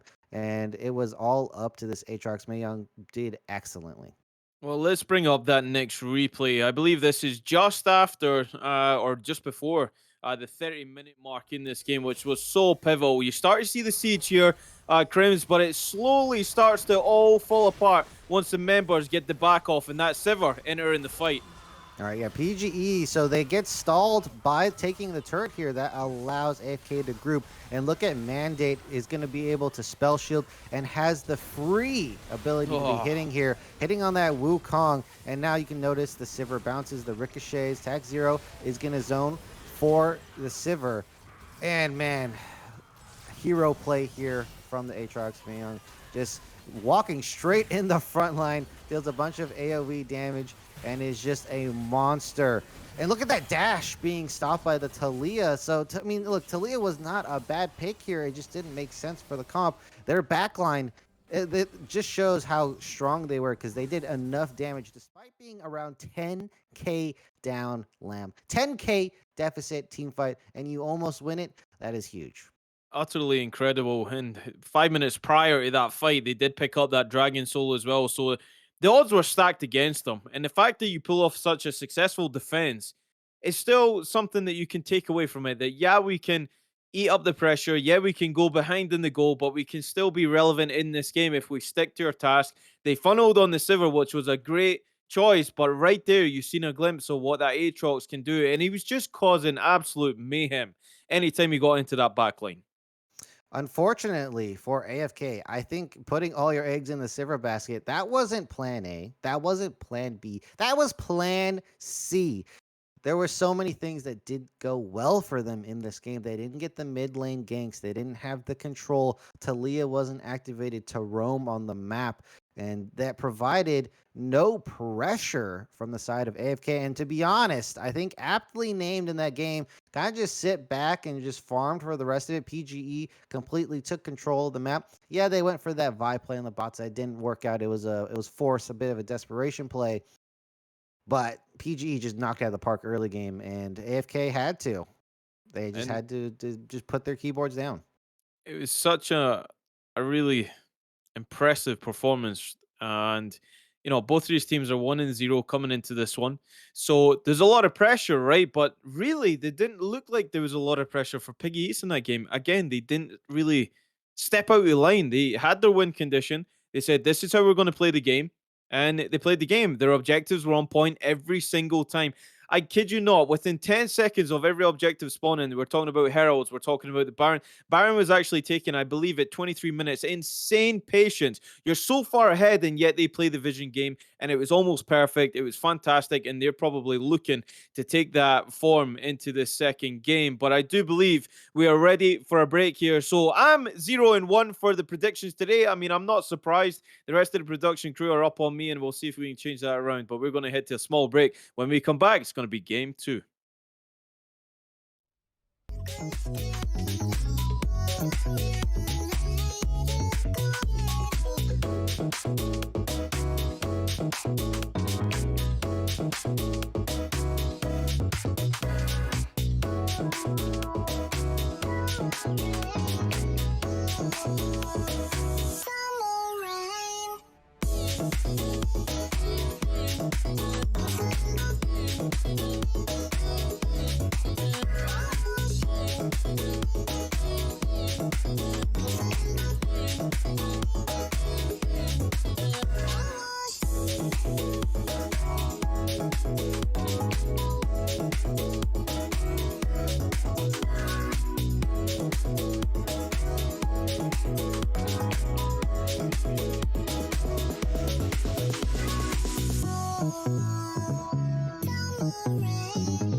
All holds are off, all bars are off. My coat is off because my oh my, what a game one we saw there from Piggy Eats against the Forgotten Kingdom. I think it's been broken down flawlessly by Lom and Krim, showing that it was just a comp diff, styling on a lot of these team fights as well. And outside of one mandate hero play bonfire, a very one-sided game one, but it's gotta be a memory of a goldfish, right? If you're a Forgotten Kingdom, because game two draft is, well, here. Yeah, I do find it funny. We keep talking about that mandate fight, and it was like, well, that maybe that was the moment. They lost that fight.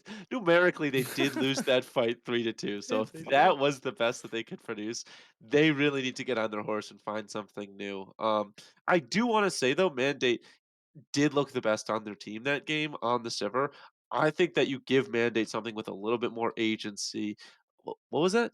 Oh, I'm getting a call. Zeri. They're saying Zeri. Pick Zeri. I knew That's it. what I'm hearing. Give him some agency. He played incredibly well. The sidestepping was there. Survived a landing phase pretty comfortably. Did lose a couple of trades against the Lucian Nami, but I think you grab him the Zeri or something that is equal to that kind of play, maybe the Lucian if you feel that way. But I think you give Mandate something with a little bit more agency. Well, let's see if we'll figure out how it's going to play out here, as we are into bans for game number two here between AFK and PGE. And, well, Forgotten Kingdom are sticking to their similar bans despite how lopsided game number one was. They still get rid of the Karma. Maokai's also targeted away. And on the other side, well, it's those pesky two brothers that aren't going to be allowed anywhere near this Ionian, the Ionian mid laner for AFKGs. Yeah, one of them's dead, the other's alive. Both are banned, which is okay. I mean, I understand it. They're both very frustrating to play against. They both seem like they survive forever. One of them has a ponytail. What the heck is even that? So, It's a the huge first, ponytail. Like, he's it's been growing that very thing out large. for years. It's Ever like how since long he it took you to killed grow his out that mother. mustache. So we've got ourselves a draft going on. Nami being banned out, the first targeted ban. I'm actually looking for a new caster, so please do send your applications in. And it's Rise first pick. Ooh, Yes.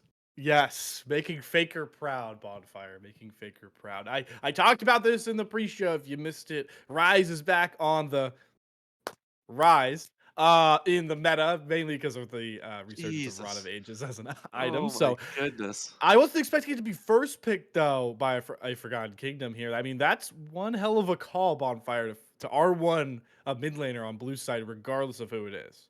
Yeah, I've seen that a little bit with Rise. I know Cupid Esports in their series in week one, both teams kind of prioritize that very heavily. But this is the counter pick that you're seeing. And that's the idea that you lock up the Rise, you might be able to get onto them. I hate that. Okay, I need to stop talking when they're just hovering. I will say the Victor also does make sense, just for the complete opposite reason. You scale up together. And so it's just the idea that mechanically you can play better. Do not switch off that Victor pick. Okay, thank you. Appreciate that. And then I imagine it's going to be an Ashe AD carry. Keep an eye on the Heimerdinger support because that tends to go with the Ashe. It's really been the Jhin and the Heimerdinger, the big two. And also, I mean, we touched on the pre-show. This Ash could be a support pick for all you know Could here. be. So it could very much be yielded by Burrito. And, well, It looks like Forgotten Kingdom, they want to get their own Freljord into the fight here. One that, well, has, a 1-ton hog to ride on with the Sejuani. Yeah, Sedge just still one of the strongest junglers in the game, just because of the innate tankiness that she has in her kit, along with all of the CC. Very quick jungle clear. Actually pushes out a fair amount of damage too. The whole package. Sejuani just has been an incredibly strong pick in really any team fight that you want, and that is the go button that I talked about. That I think AFK was missing last game. I think that could be it. No Ooh. way that Zaya's picked up. I think there's no way. It locked in. I mean, if you want to talk about 80 carries that can certainly take over fights on their own, Zaya completely outmatches Sivir. If you're an LEC fan, you know Kabi nearly 1v9 to game on this champion still made it look like a very viable pick, and it will be locked in here. Vi still on the board, by the way, so we could potentially see that selected as it's a very common pick in the meta, but Bonfire, its win rates across pro play are very, very low. And as I'm saying that, that's very much likely going to be a Graves jungle locked in for Yihung. Yeah, bit of a curveball there. I feel like I that can see your kind of brow gives. furrowing. I know. Like the lines are being created. I don't know. It kind of it's a little bit of a head scratcher. Support engage isn't really a thing at the moment, and so you would expect to see a top engage. But you also need tankiness. I'm not sure where they go here. Renekton maybe is not a terrible idea. But It's it an does interesting kind spot. of it just backs Piggy into a bit of a corner. And I really think that AFK has a fantastic banning phase right here because I think you don't ban out supports. I think it's whoever goes with, Ash, it is what it is. I think you ban out top laners that are either tanky Well, or have engage ability. Well, hear me out because they are I like that Yep, logic a lot actually because yep. yeah, I was about to That's a say great ban. Casante's up on the board and you don't get a pick first here, so you got to think the mind game is really coming out for this draft, and that's why I just love about Divine. You can see how the strategy is developing. You also give Bonfire a point there. I know I got a point for the Sivir. Got to give it up to my lovely caster called this ban phase. I wouldn't be surprised Bonfire if we just get 4 straight top lane bans. Yeah, again, I think you just have to ban out a Renekton, maybe an Ornn, but again, they Oh my need God, he's both. on fire! Oh, but actually, I Guys, thought on AFK was fire! gonna ban the Ornn. I'm a little surprised. I think you ban the Renekton if you're AFK, because again, it's the idea of just like engage and also tankiness. Gragas. Um, Gragas isn't a bad ban. Actually, that's a really good ban as well. I'm gonna blame my I'm free throw. really this is he shoots, or he doesn't shoot yet. He's Pump about to fake, shoot. pump fake. He pump fake, hand in his face. He Ah! shoots. Uh, clank. Sets the same idea. Sets the same idea. It's the same boat as we were talking about. I don't think he's as meta, so I feel like I'd rather ban out something a bit more meta, but it's the same idea that I was talking about. And now it's really on the onus is on Piggy Eats. Who do you pick? Because you need that engage. Right now you don't have it. Well, the popular pick from May Yellen, game one was the Aatrox, and it's still What? open, but well, that's a sign. You know what? You know what, Bonfire. I want to touch on the fact that in game one we talked about Piggy East. We're playing very respectfully, cold and calculated. I think this draft they're just having fun, man. I got to be honest. Yeah, you would think so. Sion not really super competitively viable right now. Can be okay if you build him right. Still is very tanky. I But guess. yeah, that's very interesting. And there's the support Hmm. engage that we were talking about, which I think is actually a little bit of a lifeline to PGE, because then it Dog is gives here. PGE an ability to go. No, no, no need. You have enough tank. They already True. have a Sejuani and a Nautilus. I think you go damage, 100%. Jax. Do a little I run back to Jax. Jax is not a bad pick. Something to bully the Scion, genuinely. Gnar maybe, because that also does have a little bit of tankiness. But you Good don't need picks. engage. You have engage. Gwen's great too, and it gives you Wow. AP. I think that's a fantastic pick. I think AFK knocked it out of the park. Well, our final pick is somehow going to be a support, and a lot of fun ones are being covered. No shot, you lock in No, AP Twitch. that's they're not going to. No, They're not going. come on, bro, Rudo. You're trying to get Bruz in No the chat with that pick. way. Zaya Ash is a very viable bottom lane as well. I've seen those paired together. It works, right? Its goal is to create a lot There of we go. chaos, and yes, we get the That's Heimerdinger. My God, I know people love to rank the most treacherous bot lanes to play against. This one has to be at least in the conversation for the top one. Yeah, it's no fun at all, especially And against the for a Nautilus. Nautilus? Yeah. Yeah, Oh.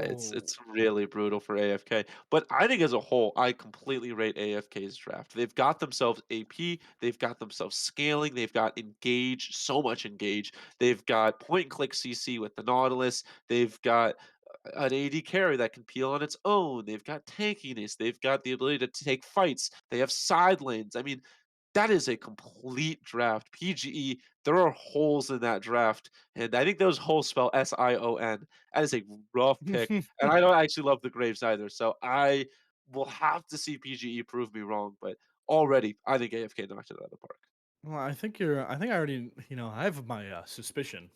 I've been known as a Sherlock Holmes sleuth of my own, but I'm starting to figure out what Bonfire's game two pick is going to be. But we're not getting to that yet because I do want to talk about, some of these matchups that we may see early game, right? Because this bot lane is going to be very treacherous. Rise versus Victor is going to be the snooze fest of the century that we've been seeing for arguably, well, maybe not with Rise, but like you know what I mean, like the mage, control mage mid lane. We saw for a lot of worlds, the end of season 12, where they just sort of farm out with each other. If there was ever a game to put onto these two junglers, it's going to be this one. One, very impactful farming up and becoming a damage threat, but I know that Sejuani is a big fan pick for you as well. But let's just get to it, right? You want to send us to a game three. Lock it in with your prediction, Bonfire. Yeah, and I will say I would much rather be right than send us to a game three, just for my own ego. And so if I believed in AFK, I would choose AFK. I'm not holding anything back. I want to be right. But I don't think it's going to be AFK. I think, Wow. or excuse me, I don't think it's going to be PG. I do think it's AFK. Okay. I I was do want to send it to a game three. I got my teams mixed up. yeah. Yeah, I favor that comp so much more, and I understand like the team play was much better from PGE in game one, and that could be the downfall of AFK. They do have to get through some strange laning, but if they do make it to the mid lane even or ahead, it's just or even slightly behind, I just favor them so much more heavily.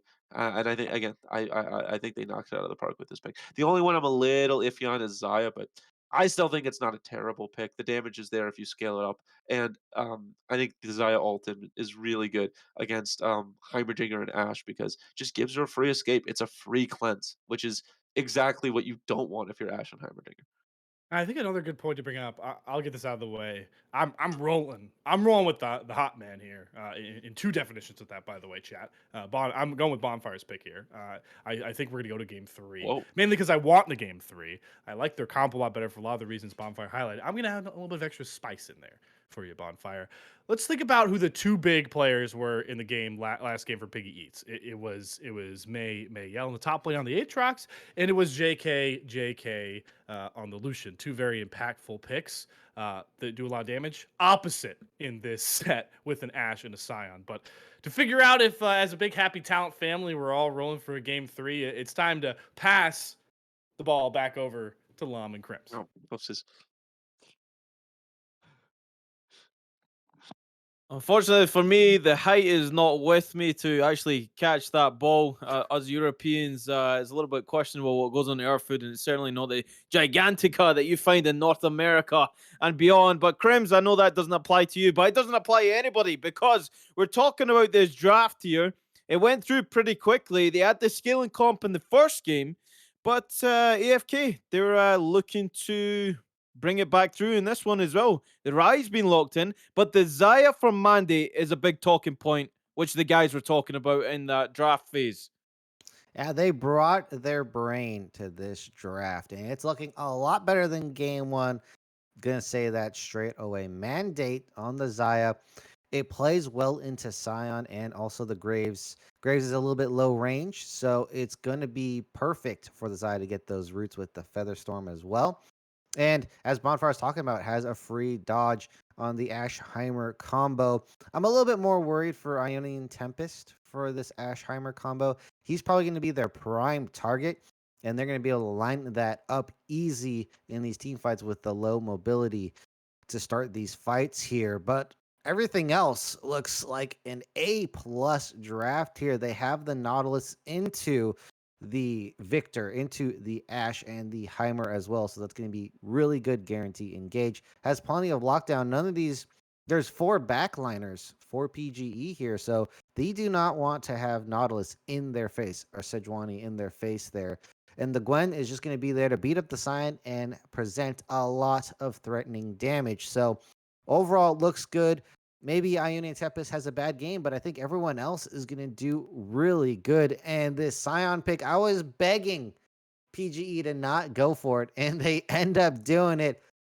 I guess they just like playing the Scion tank. Overconfidence, maybe. Gwen is a tank buster up there in the top lane, so fully expecting that to go the Gwen's way. So that's at least one winning lane. If it's anything to go off of last game, it can't get any worse, that's for sure. But in that jungle, we got a surprise pick coming through in the Sejani, who goes up against the traditionally contested Graves. Going to be really interesting as well. And on to that mid lane, Krems. What do we think about that matchup? This one's probably going to go even. Most of these mid laners, the control mid style, they just like to farm it up. The Rise, though, has the level 3 potential gank. And with that snare, it's going to make it really easy to follow up on CC with the Sejuani there. So it's going to have to be a little bit of safe play from Sir Zephyr. And this bot lane, it's going to be rough until Nautilus lands a nice hook. So it's all about landing that hook action. Otherwise, they're going to get poked down all game, and they're going to be needing some jungle assistance there. So they might be taking a little bit of an L in the lane phase, but huge wins in the mid to late game. The support role is stacked. We have been waiting for this Heimer Dinger to run on out on the Rift. And we're going to see here an Arcane Comet looking for that extreme harass. Those turrets, if you time it correctly, it can interrupt that dredge lane. So it's even something else to think about. But once that level 6 comes through for the Nautilus, depending on the game state in that 2v2, if they get ahead or stay even, it's going to spell really good things for Mandate and Dobbymon. And don't forget, Mandate was that little lifeline in that last game that showed glimpses of what this team can actually do when they're actually in a good position. But again, May you in that top lane on a different pick this time, Krim. So, and I know you're surprised about the Scion, and it comes out here. Obviously, not fearing tax 0 on this Gwen at all. I mean, the Scion was blind picked, and Scion is a very weak laner. Gwen is not the strongest laner in the world, but definitely can handle Scion and take a chunk out of him with that percentage health damage as well. So Gwen's going to get basically a free scale, potentially has a lot of angles to go for the all-in kill on Scion. Of course, Scion going to do Scion things, run away with his ultimate. It seems people mostly run away rather than go in with it. And so I'm looking like they're going to win top. Sejuani is going to be great pairing with the Gwen for ganks, activates the passive. That's going to be massive. So Cryogen has a perfect angle to get tax 0 carrying this game from the top side. He's got to do something a little bit different, get more involved and try and get ahead of the Graves, because the pace that Graves can dictate in that jungle is not to be disrespected. This champion is a power farmer, Crims, but also if it gets to the point, it's a power killer. Yeah, the Graves team fight damage can be potentially huge. On top with the Victor, they have a nice little kill combo set up here as well. They did that in game 1. I'm wondering if that's something they prefer to do here. This time it's going to be Yihong, JK, and Bruruto on different champions here. But look, they all have that single target CC plus massive range damage. So I'm thinking maybe they like playing this pick style. So look for if they have early advantage on objectives to be going for that. They did play it well in game 1. This might be the angle they're looking for in game 2. Well, if it's the angle that they're looking for, we'll see if they get it. Can gods bleed, or will PGE take a 2-0? We're about to find out. Slayer, Bonfire, it's over to you. Man, I need that guy to hype me up before I work out or something like that, man. Can we see a God Slayer tonight? Well, we certainly have a kingdom in play, Lom, but We don't have really too much king play coming out so far in this series. A Forgotten Kingdom looking to bounce back in game number 2 here against Piggy Eats, who have certainly feasted Whoa. so far in this series. And oh boy, we're on a collateral course for a level 1. They walked right past Mayu and into the trap. The Heimer, it's chaos. Whoa, A son! 4-man knockup, and the first blood comes across for Sir Zepper. Graves is going to dash forward, and everybody is forced to run. The Heimer trap comes up big, and Piggy Eats are already starting where they left off. Could have been a disaster for AFK. They are going to fall behind. Getting a kill to Sir Zepper early, certainly not the thing you want to do, but it really could have been a lot worse. I think that knock up from May, unbelievable, leaving off leading where he left off last game. Pardon me, right there. And doing a fantastic job with it. A huge knock up there could have really spelled doom and gloom for AFK. They actually survive only losing that 700 gold, giving it over to PGE, but already a great start for the Piggies. And a key thing to mention there, Bonfire, is, we talked about a 10-man level 1 play, right? Anybody can pick that kill up. How many times have you picked that kill up as a support in your solo queue game? No, it goes over to arguably the most important champion on the Rift. We talked about how much of a snooze fest this mid lane could be, and Sir Zepper already has a leg up. Dark Seal purchased. Yeah, Sir Zepper is already putting himself in a fantastic position, and I love that Dark Cell. You highlighted it perfectly. Calling a shot, and I think it's the best thing you can do because, again, you are the majority of the damage on this team. I think that was a big point of contention for us, but that early kill going over to Sir Zepper is just a fantastic thing to start off with, and already getting the Dark Seal, you need it to work. If you don't get the kills, you're already screwed. If you get the kills, Ooh. you're in a fantastic position already. Cleanse being burned. Baruto, level 2, already landing one of those stun grenades from Heimer, and it's cleanse out from Mandate. That could play a huge dividend later in this game, but here's the response. Dabimon, level 1, doesn't care. He hooks into 3 Heimer turrets. You are outmatched, sir, and you are sent packing. Yeah, I don't know about that one. When you're going into the Heimerdinger, you have to respect the damage that he deals. And JK actually didn't even do that much damage there. Majority of that was the Heimerdinger. Yeah, I don't know. You're basically going against a mid laner and a AD carry, at least in the early game, just based on stats. And so just can't do that, especially with the turret set up. PGE looking to change all of our minds here. Cryogen trying to punish the Darksteel purchase, dashes forward, lands the first part that Sejuani stunned, but Sir Zepper, playing as safe as can be, is able to just walk on out of there with everything he had in his pocket.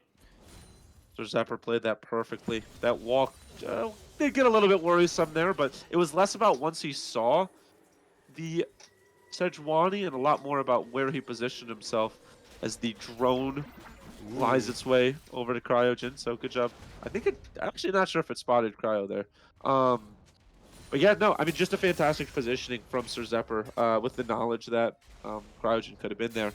And early on, May just already getting the advantage on Gwen, something you don't want to see.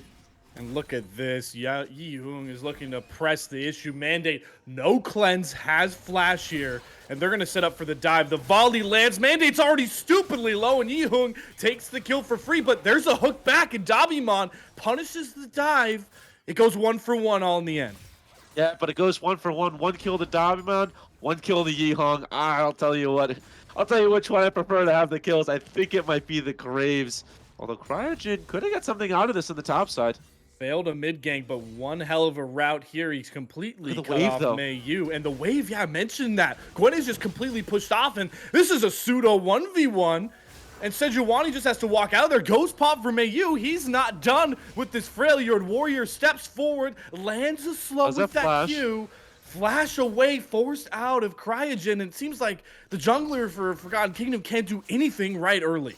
Yeah, a lot of the wires are just being crossed right now. Dabimon going in onto Boruto in the bot side, losing his life for it. In the top side, Cryogen just, I think, feeling like he needs to do something. Oh, another stun. The missile volley lines up as well, but there's the pullback of the feathers. JK just out of turret range, and it's enough to knock down Mandate once again. Dabimon being slowed. The stun comes across, but he's able to survive. But yet again, this Piggy Eats bot lane is just feasting. Yeah, and it's just the wire crossing again that I was talking about before. Do we want to go in or do we not? That stun landing from Rudo, and both of them didn't seem to be on the same page. Mandate did not want to go in. Looked like he wanted to disengage. Davimon obviously did get the hook. That's what you have to do when you're that engaged support. And that's why a lot of these engaged supports aren't favored right now. I think if you're Mandate, you really just want to farm up in the bot lane, especially with the deficit he's in right now. And it really has been Davimon pushing the issue and trying to get the kill that would get them back into the game. A lot of players on AFK just not really on the same page on these fights. Now, I do have a bit of a random question for you, Bonfire. I'm not going to pose it just yet I because do use there conditioner. is the needlework come out. Trade of ultimates for these top laners. The Scion Unstoppable Force runs into a wall here. So if you're playing Pokemon, your goal is to catch Pokemon, right, Bonfire? If you're playing No. Dabimon, what is your Yes. goal? What do you catch? Because we've seen some hooks and some catches from Dabimon, and right now, oop, I had to stop for a second there as Tag Zero. Once again, we went for these Ooh. trades. Conqueror popped, but gets knocked up. Scion That's misses not the an slow ultimate. there. Yeah, no ultimates for either one of these two. Ghost is still up for Tag Zero. There's another bit of good damage across for this Scion. And it seems like things settle, so do you want to hear the punchline? It's a really good one. I'm being creative. Dabimon, you catch Harry Potter characters. Ah, okay. Yeah, I mean right? yeah, it took a long time to get there, but I respect that. we Right were now, interrupted. Davimon, I know quite a bit. I think Zero Ooh. might get interrupted. Ooh, is able to get that. Zuri is Gwen is immune. Excuse me. Yeah, I think Davimon catches Harry Potter characters. Right now, he's just catching a lot of L's, a lot of deaths. Yeah, I I say said up for it. that one. Hopefully doesn't know. want to catch any more turrets as well, but is searching out to find Yihoon. Just protecting his jungler, who's just trying to take her own little red buff there. Said you want to be able to secure, and his Graves will be forced off the wave there. And things sort of settle a bit, but this bot lane is still the hot commodity ticket. So much fighting going down here, and, well, Piggy Eats, they want to play through Mandate. He was the pseudo-hero of Game 1 Bonfire, and boy, is he put pretty far back in this game, too. Yeah, 39 CS. That's really brutal, but Crygen wants to change that right here. Oh, flash forward from Dabimon to lock down JK. He's stunned up as well with the root, but here's the turn. The Crystal Arrow hits one, and Yihoon slides in to secure the AD carry. Dabimon will get the trade with another good hook, but Yihoon doesn't care about this Nautilus. That astronaut is all the way in Tempest. space. A double kill secured. Tempest has come over, but Boruto knocks down Dabimon, and it's another bot lane skirmish. The Piggy Eats come up firing. Yeah, Mandate and Davimon just in no place to fight. And Cryogen, give him credit. He's doing what he can in these games, but I don't even know if it's favored at this point. Feels like he's losing 3v2s. They want to go in here. Zero pops needlework. There's the knockup ult from Scion. The second knockup doesn't come across. Gwen is immune. Ghost pop. You can run, but you cannot hide. May you try to juke between the brushes and is snipped back to the gray screen. Yeah, I mean, good for Tax Zero getting a kill back.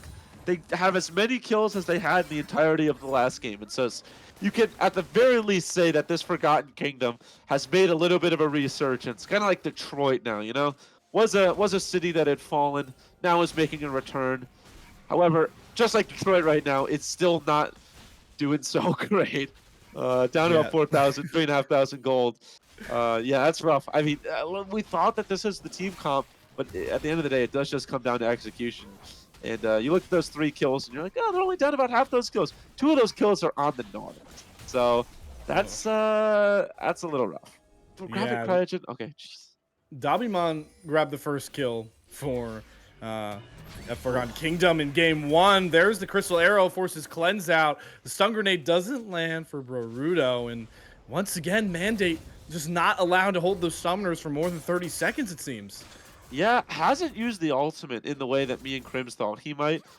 Just in the sense that he could use the Feather Storm to disengage from some fights. Haven't really done that so far. But when you're down this much CS, I mean, again, it just feels so unbelievably bad.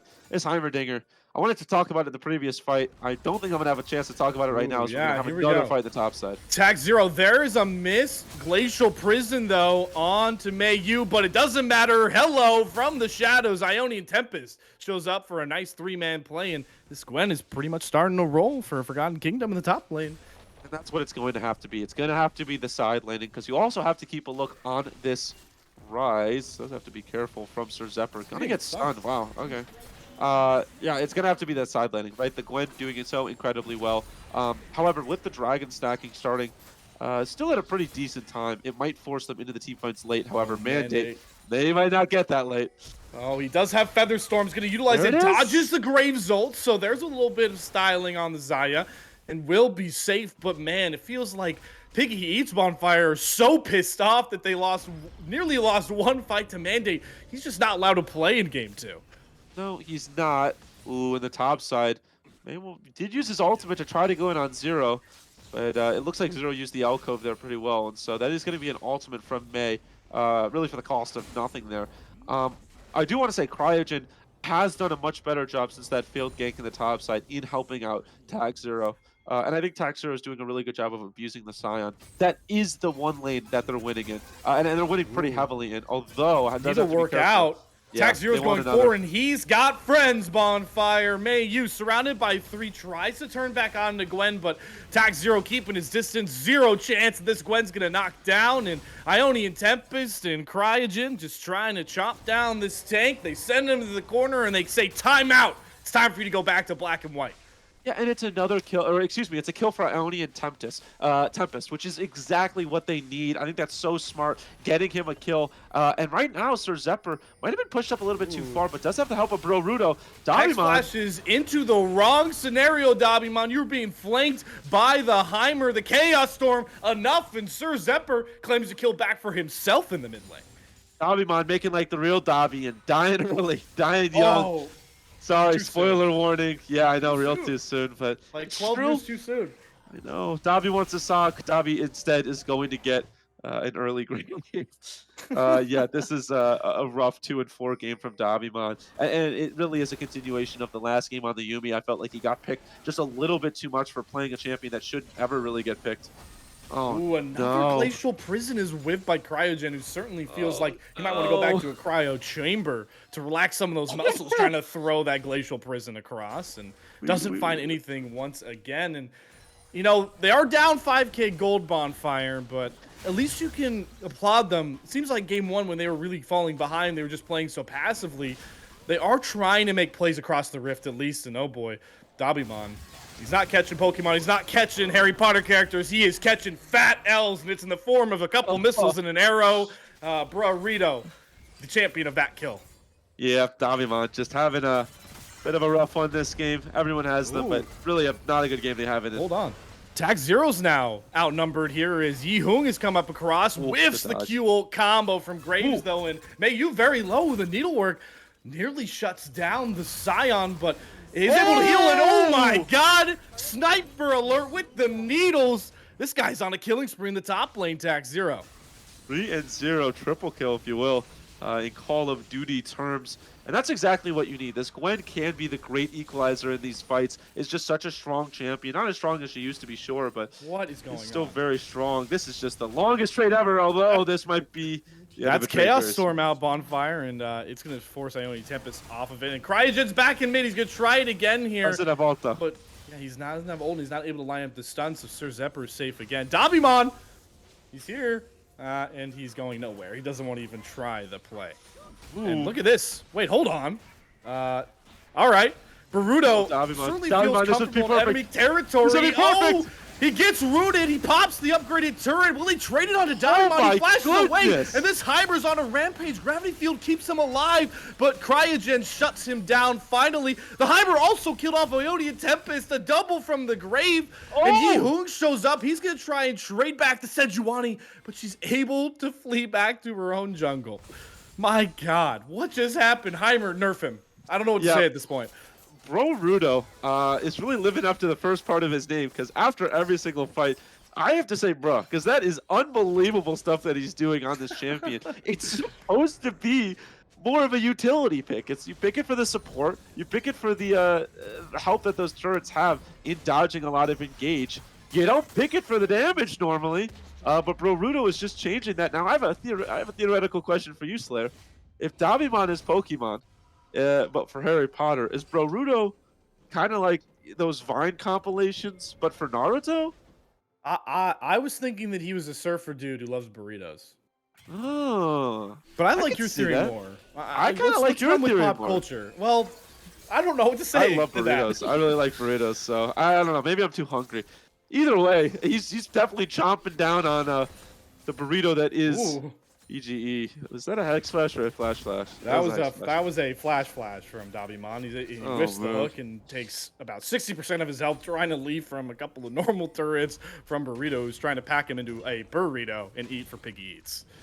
Yeah, that's rough. That is rough, but it might get even rougher for May here. I think these needleworks are gonna eat him alive, although he is able to use his ultimate to get himself away. Chugga chugga lugging along up back to the top Choo-choo. lane. Choo choo indeed. Man, I'll tell you what though. You look at the scoreboard. 3-0 and 0 on the Gwen, 1-1 and 3 on the Sejuani, 1-1 and 2 on the Rise, and then that bot lane. I don't want to throw them under the bus, but Mandate and Dabimon really lacking behind the rest of their team. Yeah, and it looks like neutral objectives are getting secured as well as Piggy Eats secure the second Drake. And looks like, I'm curious, we will get another Chemtech Drake as Summoner's Rift's going to get a little more wacky. And once again, objective bounties are going to come out for Forgotten Kingdom for a second game in a row. There's another stun. My God, Boruto can do no wrong. The arrow does whiff from JK, and look, here comes the Ooh. Armada, the flank. Another Glacial Flash. Prism whiffs. JK flashes that one out. The Rise teleports behind the They team need here to to get try something and here. cut off this Good flank. job. They're able to knock down Boruto, though. There's the depth charge, and couldn't have been a bigger shutdown for a Forgotten Kingdom. Bye-bye, Heimer. Yeah, and it's great that they got that, and it was important that they get that. They are going to get the mid tower here as well. And so the trading across the map actually ends up pretty even because if you look at the bot on the top side, top outer taken, bot outer taken. However, I will say Sir Zephyr might be in a bit of trouble if he gets spotted out by Mandate. Needs to get this back off because look at where he is. He's completely caught between two members. No. And they know Needlework pop, but here comes the turn from Sir Zephyr. Chaos Storm Gravity Field and Tag Zero has zero chance of catching that Victor. Oh, wait, he's going to teleport. Mandate. Can Mandate get the snare? Nope, he just teleports. Peace out, bro. I'm safe in my fountain. Very, very, very well played from Zephyr there. I thought that he was in trouble. He pulled a bit of a Walter White on me there. I am the danger. Ends up getting the trade back. I'm not on in them. danger. I am the Exactly. danger. Throws a pizza on a roof, teleports himself away, starts cooking meth. Actually, I think that last part is the show, not him. But at the end of the day, I can't confirm. at the end of the day, played that incredibly well. And good smite from Cryogen. It really does feel like PGE are playing this a little bit more fast and loose. Maybe not all the strats that they practice in scrims, trying to limit test some things. But their level of play, you cannot argue, is still absolutely top-notch. It's certainly a spectacle, and sure, maybe this is a lot closer than game number one, but it's still a 5K gold lead bonfire. They're stacking along pretty darn well for a very powerful soul for the second time in a row here. And unlike last game, they certainly have a say in the scaling department as well if you want to play that sort of ticking time bomb debate for the side of a Forgotten Kingdom. Yeah, if we can, Caddy, can you pull up the gold graph again? Because I do want to just point out some of these gold differences. Thank you. 2,000 gold difference in the support role, 2,000 difference in the AD carry role, 2,000 or about 1,500 gold difference in mid, and a 1,000 gold difference in the jungle. The only gold difference that's positive, even close for AFK, is going to be top. They might try to make it happen right here. Cryogen finally lands a Glacial Prism, but the turn again.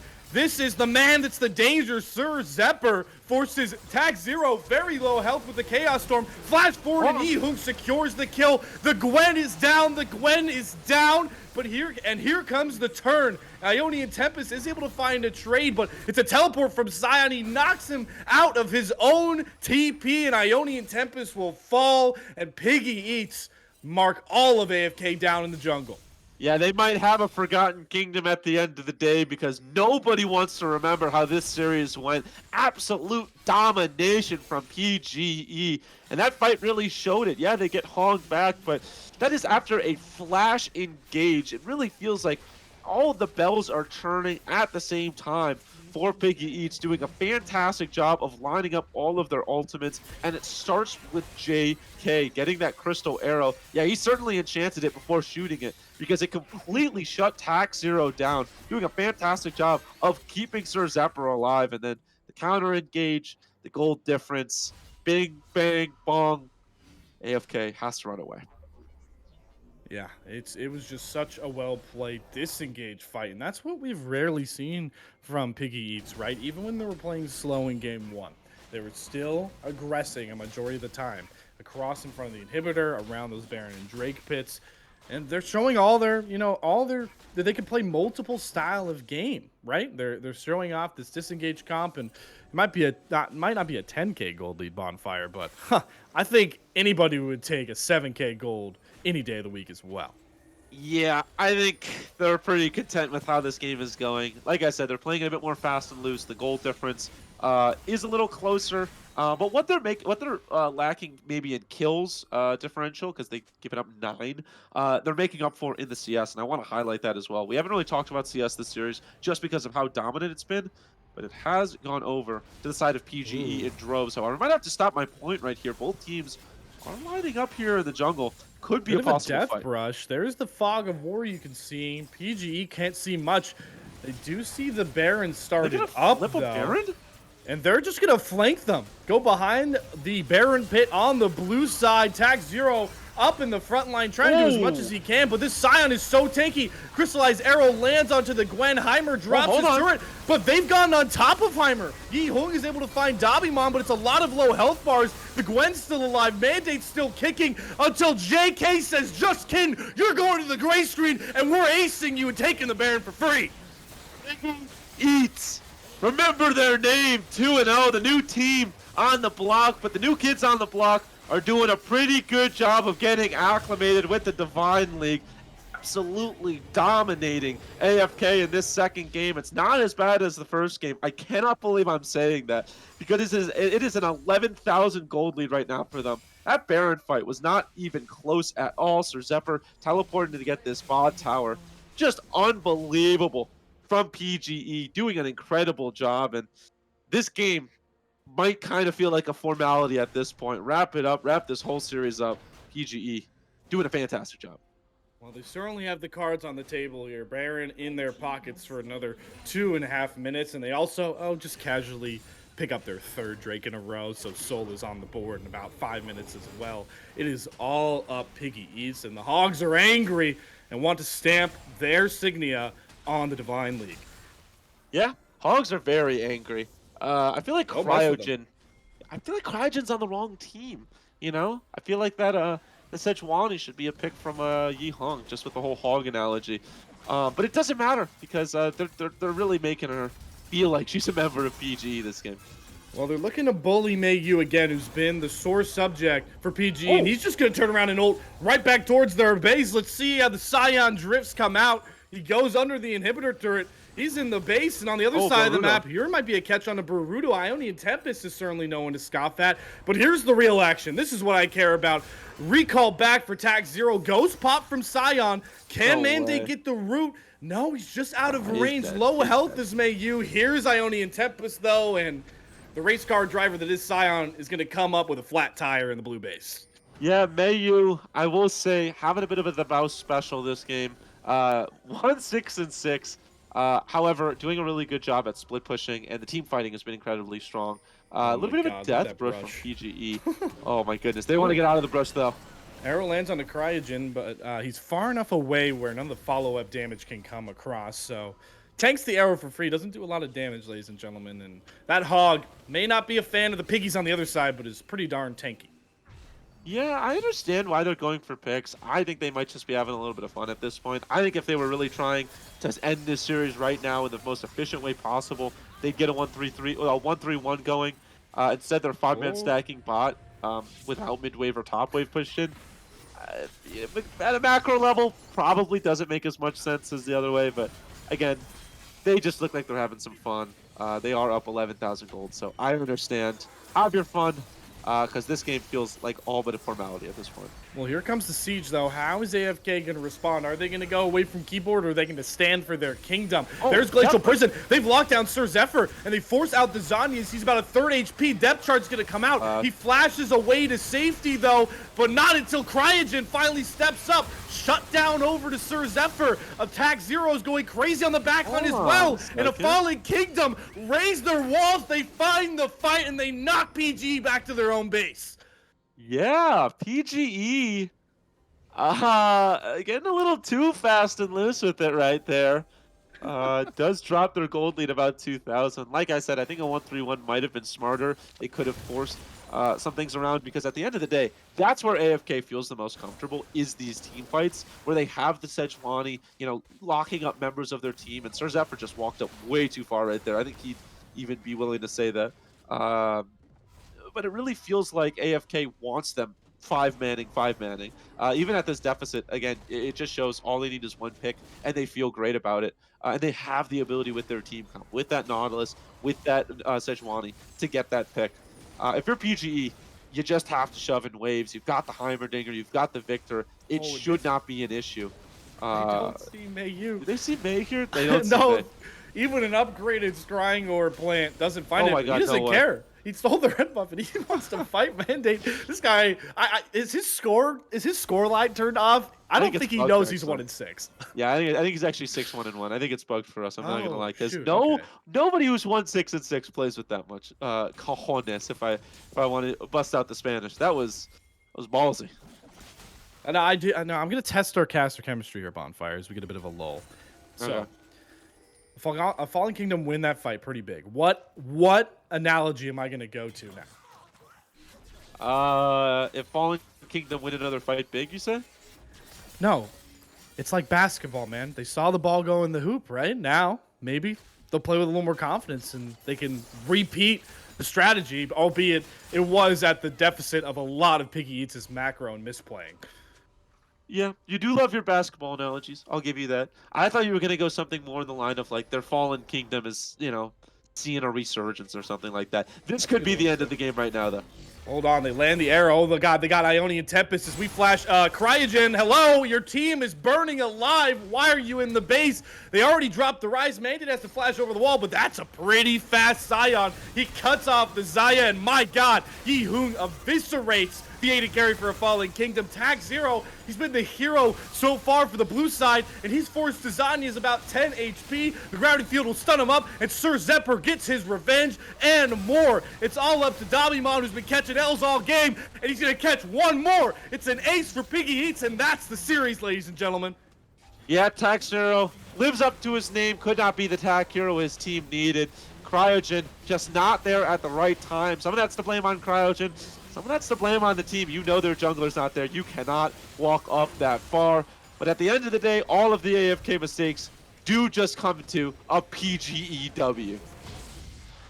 PGEW wasn't as pretty as game number 1, but it's still secured. Wow. All I have to say, Bonfire, is look out, Divine League. You may have your next superstar squad in this Piggy Eats team. Yeah, I think a superstar squad is the best way to put it. Every single player on that team played incredibly well in each individual game. Even on that last game when May went 1-6, it still felt like he was doing things across the map and was kind of what was necessary with the Scion. A little bit of a pocket pick, maybe a for fun pick there. But the fact that they won, the fact that it still showed dividends is scary for the rest of the league. Certainly scary for the rest of the league. It'll be something to watch further. But that unfortunately wraps up our caster duo play for the night here. But don't worry, ladies and gentlemen. The best closers in the game in Divine League. One more time, back to Lam and Crims. How we feeling after that sweep? Oh, man. They take it 2-0. Creme, Slayer, Bonfire. What a cast. Captivating all the way through that. Honestly, on the edge of your seat to see how Piggy Eats can try and close out that game wasn't as clean as game 1 here, Crims, but they got the job done in the end. Yeah, I just want to know who's Peggy and what do they eat because they're just taking everyone's names right now. FK didn't look like they stood a chance. Man, I I could see that the way they play is absolutely extraordinary, and I'm liking this bot lane duo. Unfortunately for Dobby Man, Dobby, very pitiful character, and I think that aptly is shown in this game. We all were feeling for Dobby Man. We just had that sympathy, that empathy for this Nautilus. Wasn't through the warrant of not trying, it just didn't really work because, hey, Crims, there was a Heimerdinger in that game, dude. That Heimerdinger just went crazy. My God, Ruto, doesn't even matter what you call him. Brarudo. He's a menace. And then this season in Divine, you need to put respect on that guy's name because what a performance. I mean, that sneaky brush 1v3 just outside the Raptor pit when they found him. Dobbymon, of all people, found him and he was the one to fall and trade over support for support. But man, what a gap it was in that bot lane. And really, he just seemed to just make it that much easier on a champion that you could say is it's not traditionally picked as a support, but this season throughout this split even, we're going to see that more and more. Yeah, I think that we're definitely going to be seeing Boruto. You had a little bit of a, Slayer's burrito take on mine there. I'm going to go with the Naruto version from Bonfire. So we'll have the same split color and analyst in that one. But look, let's be honest. Heimer is kind of an anti-hook champion, Lom. What's the one thing that hook champions don't like? It's minions or things that get in the way of your target. And Heimerdinger is one of the premier champions of blocking hooks. You can set that turret down, block angles, or even as a last ditch effort to save yourself, you can lay down a turret. And after they didn't get the lead in bot side, Dobby Man just completely was out of the game. And it was the Burrito show. Heimerdinger is absolutely amazing pick. Went ahead as well because he's going to do a lot of poke damage and you want to engage into him. But then that's right, playing right into his turrets and he's going to take you down, especially with the Rylai's. He just kites you out. Happens so many times with the Ashe as well. Think about that kiting duo, the amount of Phenomenal. slows coming out. You're never going to catch them. No, never going to catch him. But what we will catch is we'll take everybody back through the story of this game. Let's bring up that first replay. 8 minutes into the game, Cryogen kind of falling behind majorly, but the action was in this bot side here. All right, lands a hook, and that exactly what I'm talking about is blocked by the turret. Goes for the flash route, and they're dogpiling on JK. JK very smartly flashes out of there, and here's that kite factor I was talking about. Look at them both applying those slows. Mandate doesn't make it out, and they do trade the kill onto JK, but Yihong here is going to pick up the kill on the back end, and man, that is a one fight. It's just something we didn't factor in was how much that level 1 was going to sway this lane. The turrets get laid down in that level 1 fight, and then the lane dominance that comes out from that point just makes it impossible for Mandate and Dobby Man to play the lane out. And to be honest, the jungle ganks didn't help too much either. No, and there was a few questionable instances we've seen even up there just outside the Baron pit. Sion, of all people, was running down Cryogen, and Cryogen didn't Arctic Assault over the wall, which meant he got run down and killed from the Sion when Sion wasn't even a factor in this game. And you can kind of say the argument was switched, right? So Mandate was that catalyst in that first game where they actually seen a little bit of resurgence of fight back. So what do they do in this game? Piggy says, Mandate, you're not going to play this game, and just absolutely made it hell for the AD carry. Yeah, they gave the carry pants over to Tac Zero and made it look like it was gonna happen from the side of AFK. They had the ganks topside. Gwen was getting ahead. And, well, they didn't have enough time, Lamb. The game just snowballed out of control. They're spending a lot of resources to get Gwen ahead, and she didn't even end up that far ahead, 2K up. Meanwhile, Peggy Eats has multiple members with 2K gold lead, 1.5K gold lead. So one lane versus four, never going to win that. Odds not in the favor, but we have another one coming through, and it transitions the story of this game. Now, I believe this is 19 minutes on the clock right now. There's a skirmish happening in that blue side. They try and go for it here, Crims, but they put all the eggs in the basket, and it doesn't really come out for them. Yeah, they have tax zero face taking, and that is their main source of damage. They tried to go for the burst play, and they don't get it. Dobby Man tries to save the day with the hook, isn't going to be able to. And Yihong here does fall, but look at Oh, this. Baruto with the grenade and the missiles over the wall. Mandate didn't even react. Had the ult to save himself, doesn't get to pull it off. And here we go. Mei Young is able to stop the Rise Rift. They were trying to use Rise to get that top lane control, but it just ended up feeding Sir Zephyr in the mid lane. And that Victor burst damage you saw right there onto the Gwen was massive. Pushing into that jungle there ended up being their doom despite getting the initial pick.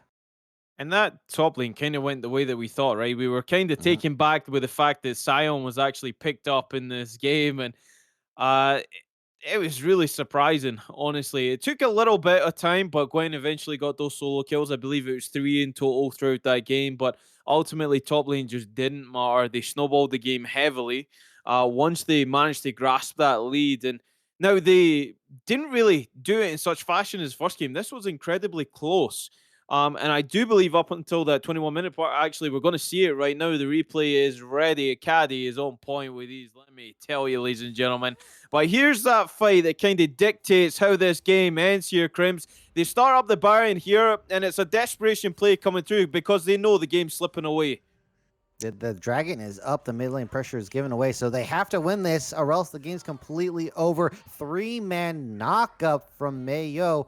And here we go. The fight is off to the races. They do initially catch up Baruto, but he's able to flash out. They saved all their sums. And this Scion was taking L's in lane, but look at how much value they're getting out of it.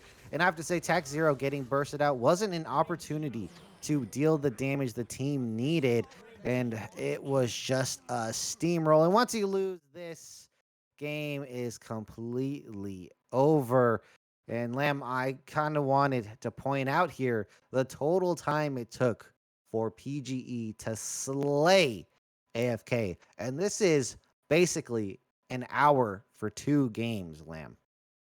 Making quick work of it, so they do move to the 2-0. And I mean, throughout that last fight as well, I just want to highlight that actually Heimerdinger was right in the middle of it. He gets caught and still stays alive. There's the leaderboards for damage, and Heimer, he's right up there. Crimsy's second there, and those turrets were doing a lot of damage throughout that game.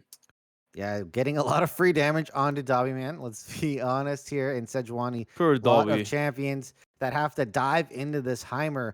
And like I pointed out in the draft, they did have the picks in mind with the Heimer, Ash, and Graves. So they were able to pull that a couple times to burst out someone like Tax Zero. And that's why the damage is so low on this Gwen, despite being on the top side, despite having the Scion HP bars to take down and getting those kills. In the team fights, just ended up being completely neutralized. PGE is very smart team, as well as having execution on lock, absolute killers, stone cold. I think every team should be worried about them now. Well, predictions were certainly with the whole production crew today. I'm still, I'll go 1-1 for the day. You know what? I never even got my prediction in, but we take those Crims. You know what it's like. We always have a little bit of a struggle, but that concludes it. So 2-0 on the day for Piggy Eats, and they will walk away from this one knowing that, you know what? It was close in the second game, but ultimately they just brute forced it at the end and it worked. So they have multiple ways of winning games, you could say, even though we only seen a shade of one compared to the other in that game as well. But just to get your thoughts on Piggy Eats and A Forgotten Kingdom here. Now, we've seen glimpses from A Forgotten Kingdom. Could it just be early season jitters that they're getting out of the way here? Maybe they were feeling the pressure after that heavy first game loss. I do think Cryo was feeling a bit under the pressure. I think the Sejuani game wasn't the best look. I'm just going to throw him a bone for now. It looks like there was a lot of plays that needed to be made from Sejuani, and there really was no one else to do that. Cryo tried to get those ults in the mid lane, end up looking like Xmithy, unfortunately. So, Cryo, I mean, the game went so sour from the start. I understand. I think we've all been in a jungle game where you are the only one with the CC to carry the game and get the team back to a winning state. So Cryo definitely was feeling the pressure. the games weren't going in the way to make him comfortable, and I understand that is what was happening there. Well, we'll see if a Forgotten Kingdom can bounce back from this. Remember, they're only 1-1 for the season so far, but Divine comes thick and fast. So every Tuesday, you will see me, Crim, Slayer, and the gang Bonfire as well carry our production today. It's been insane. Honestly, it's been a pleasure. But it doesn't end this week because Risen has more to come, and it starts on Friday. We got the Draft League Scouting Grounds coming straight at you, and I believe the casters for that day will be Romeo and Dobbymon makes a reappearance here, Crims. Maybe he can bring it back on the cast, but we'll have to stay tuned to see that. Remember, Friday, January 27th, we'll catch you for that one for Draft League, and it's going to be exciting as all the Risen production comes to you thick and fast this season. You need to be here, one place to see it all the time, and we will see you the next time the stream rolls around. So again, thank you from all of us. Slay Fire, that's a new duo name. They killed it tonight. And if you want to see them again, you need to tune in every Tuesday, and potentially I think there's a Sunday on the cards as well. But Caddy, thank you very much. Everybody who stayed tuned and watched, thank you very much. We'll see you next time Risen rolls around.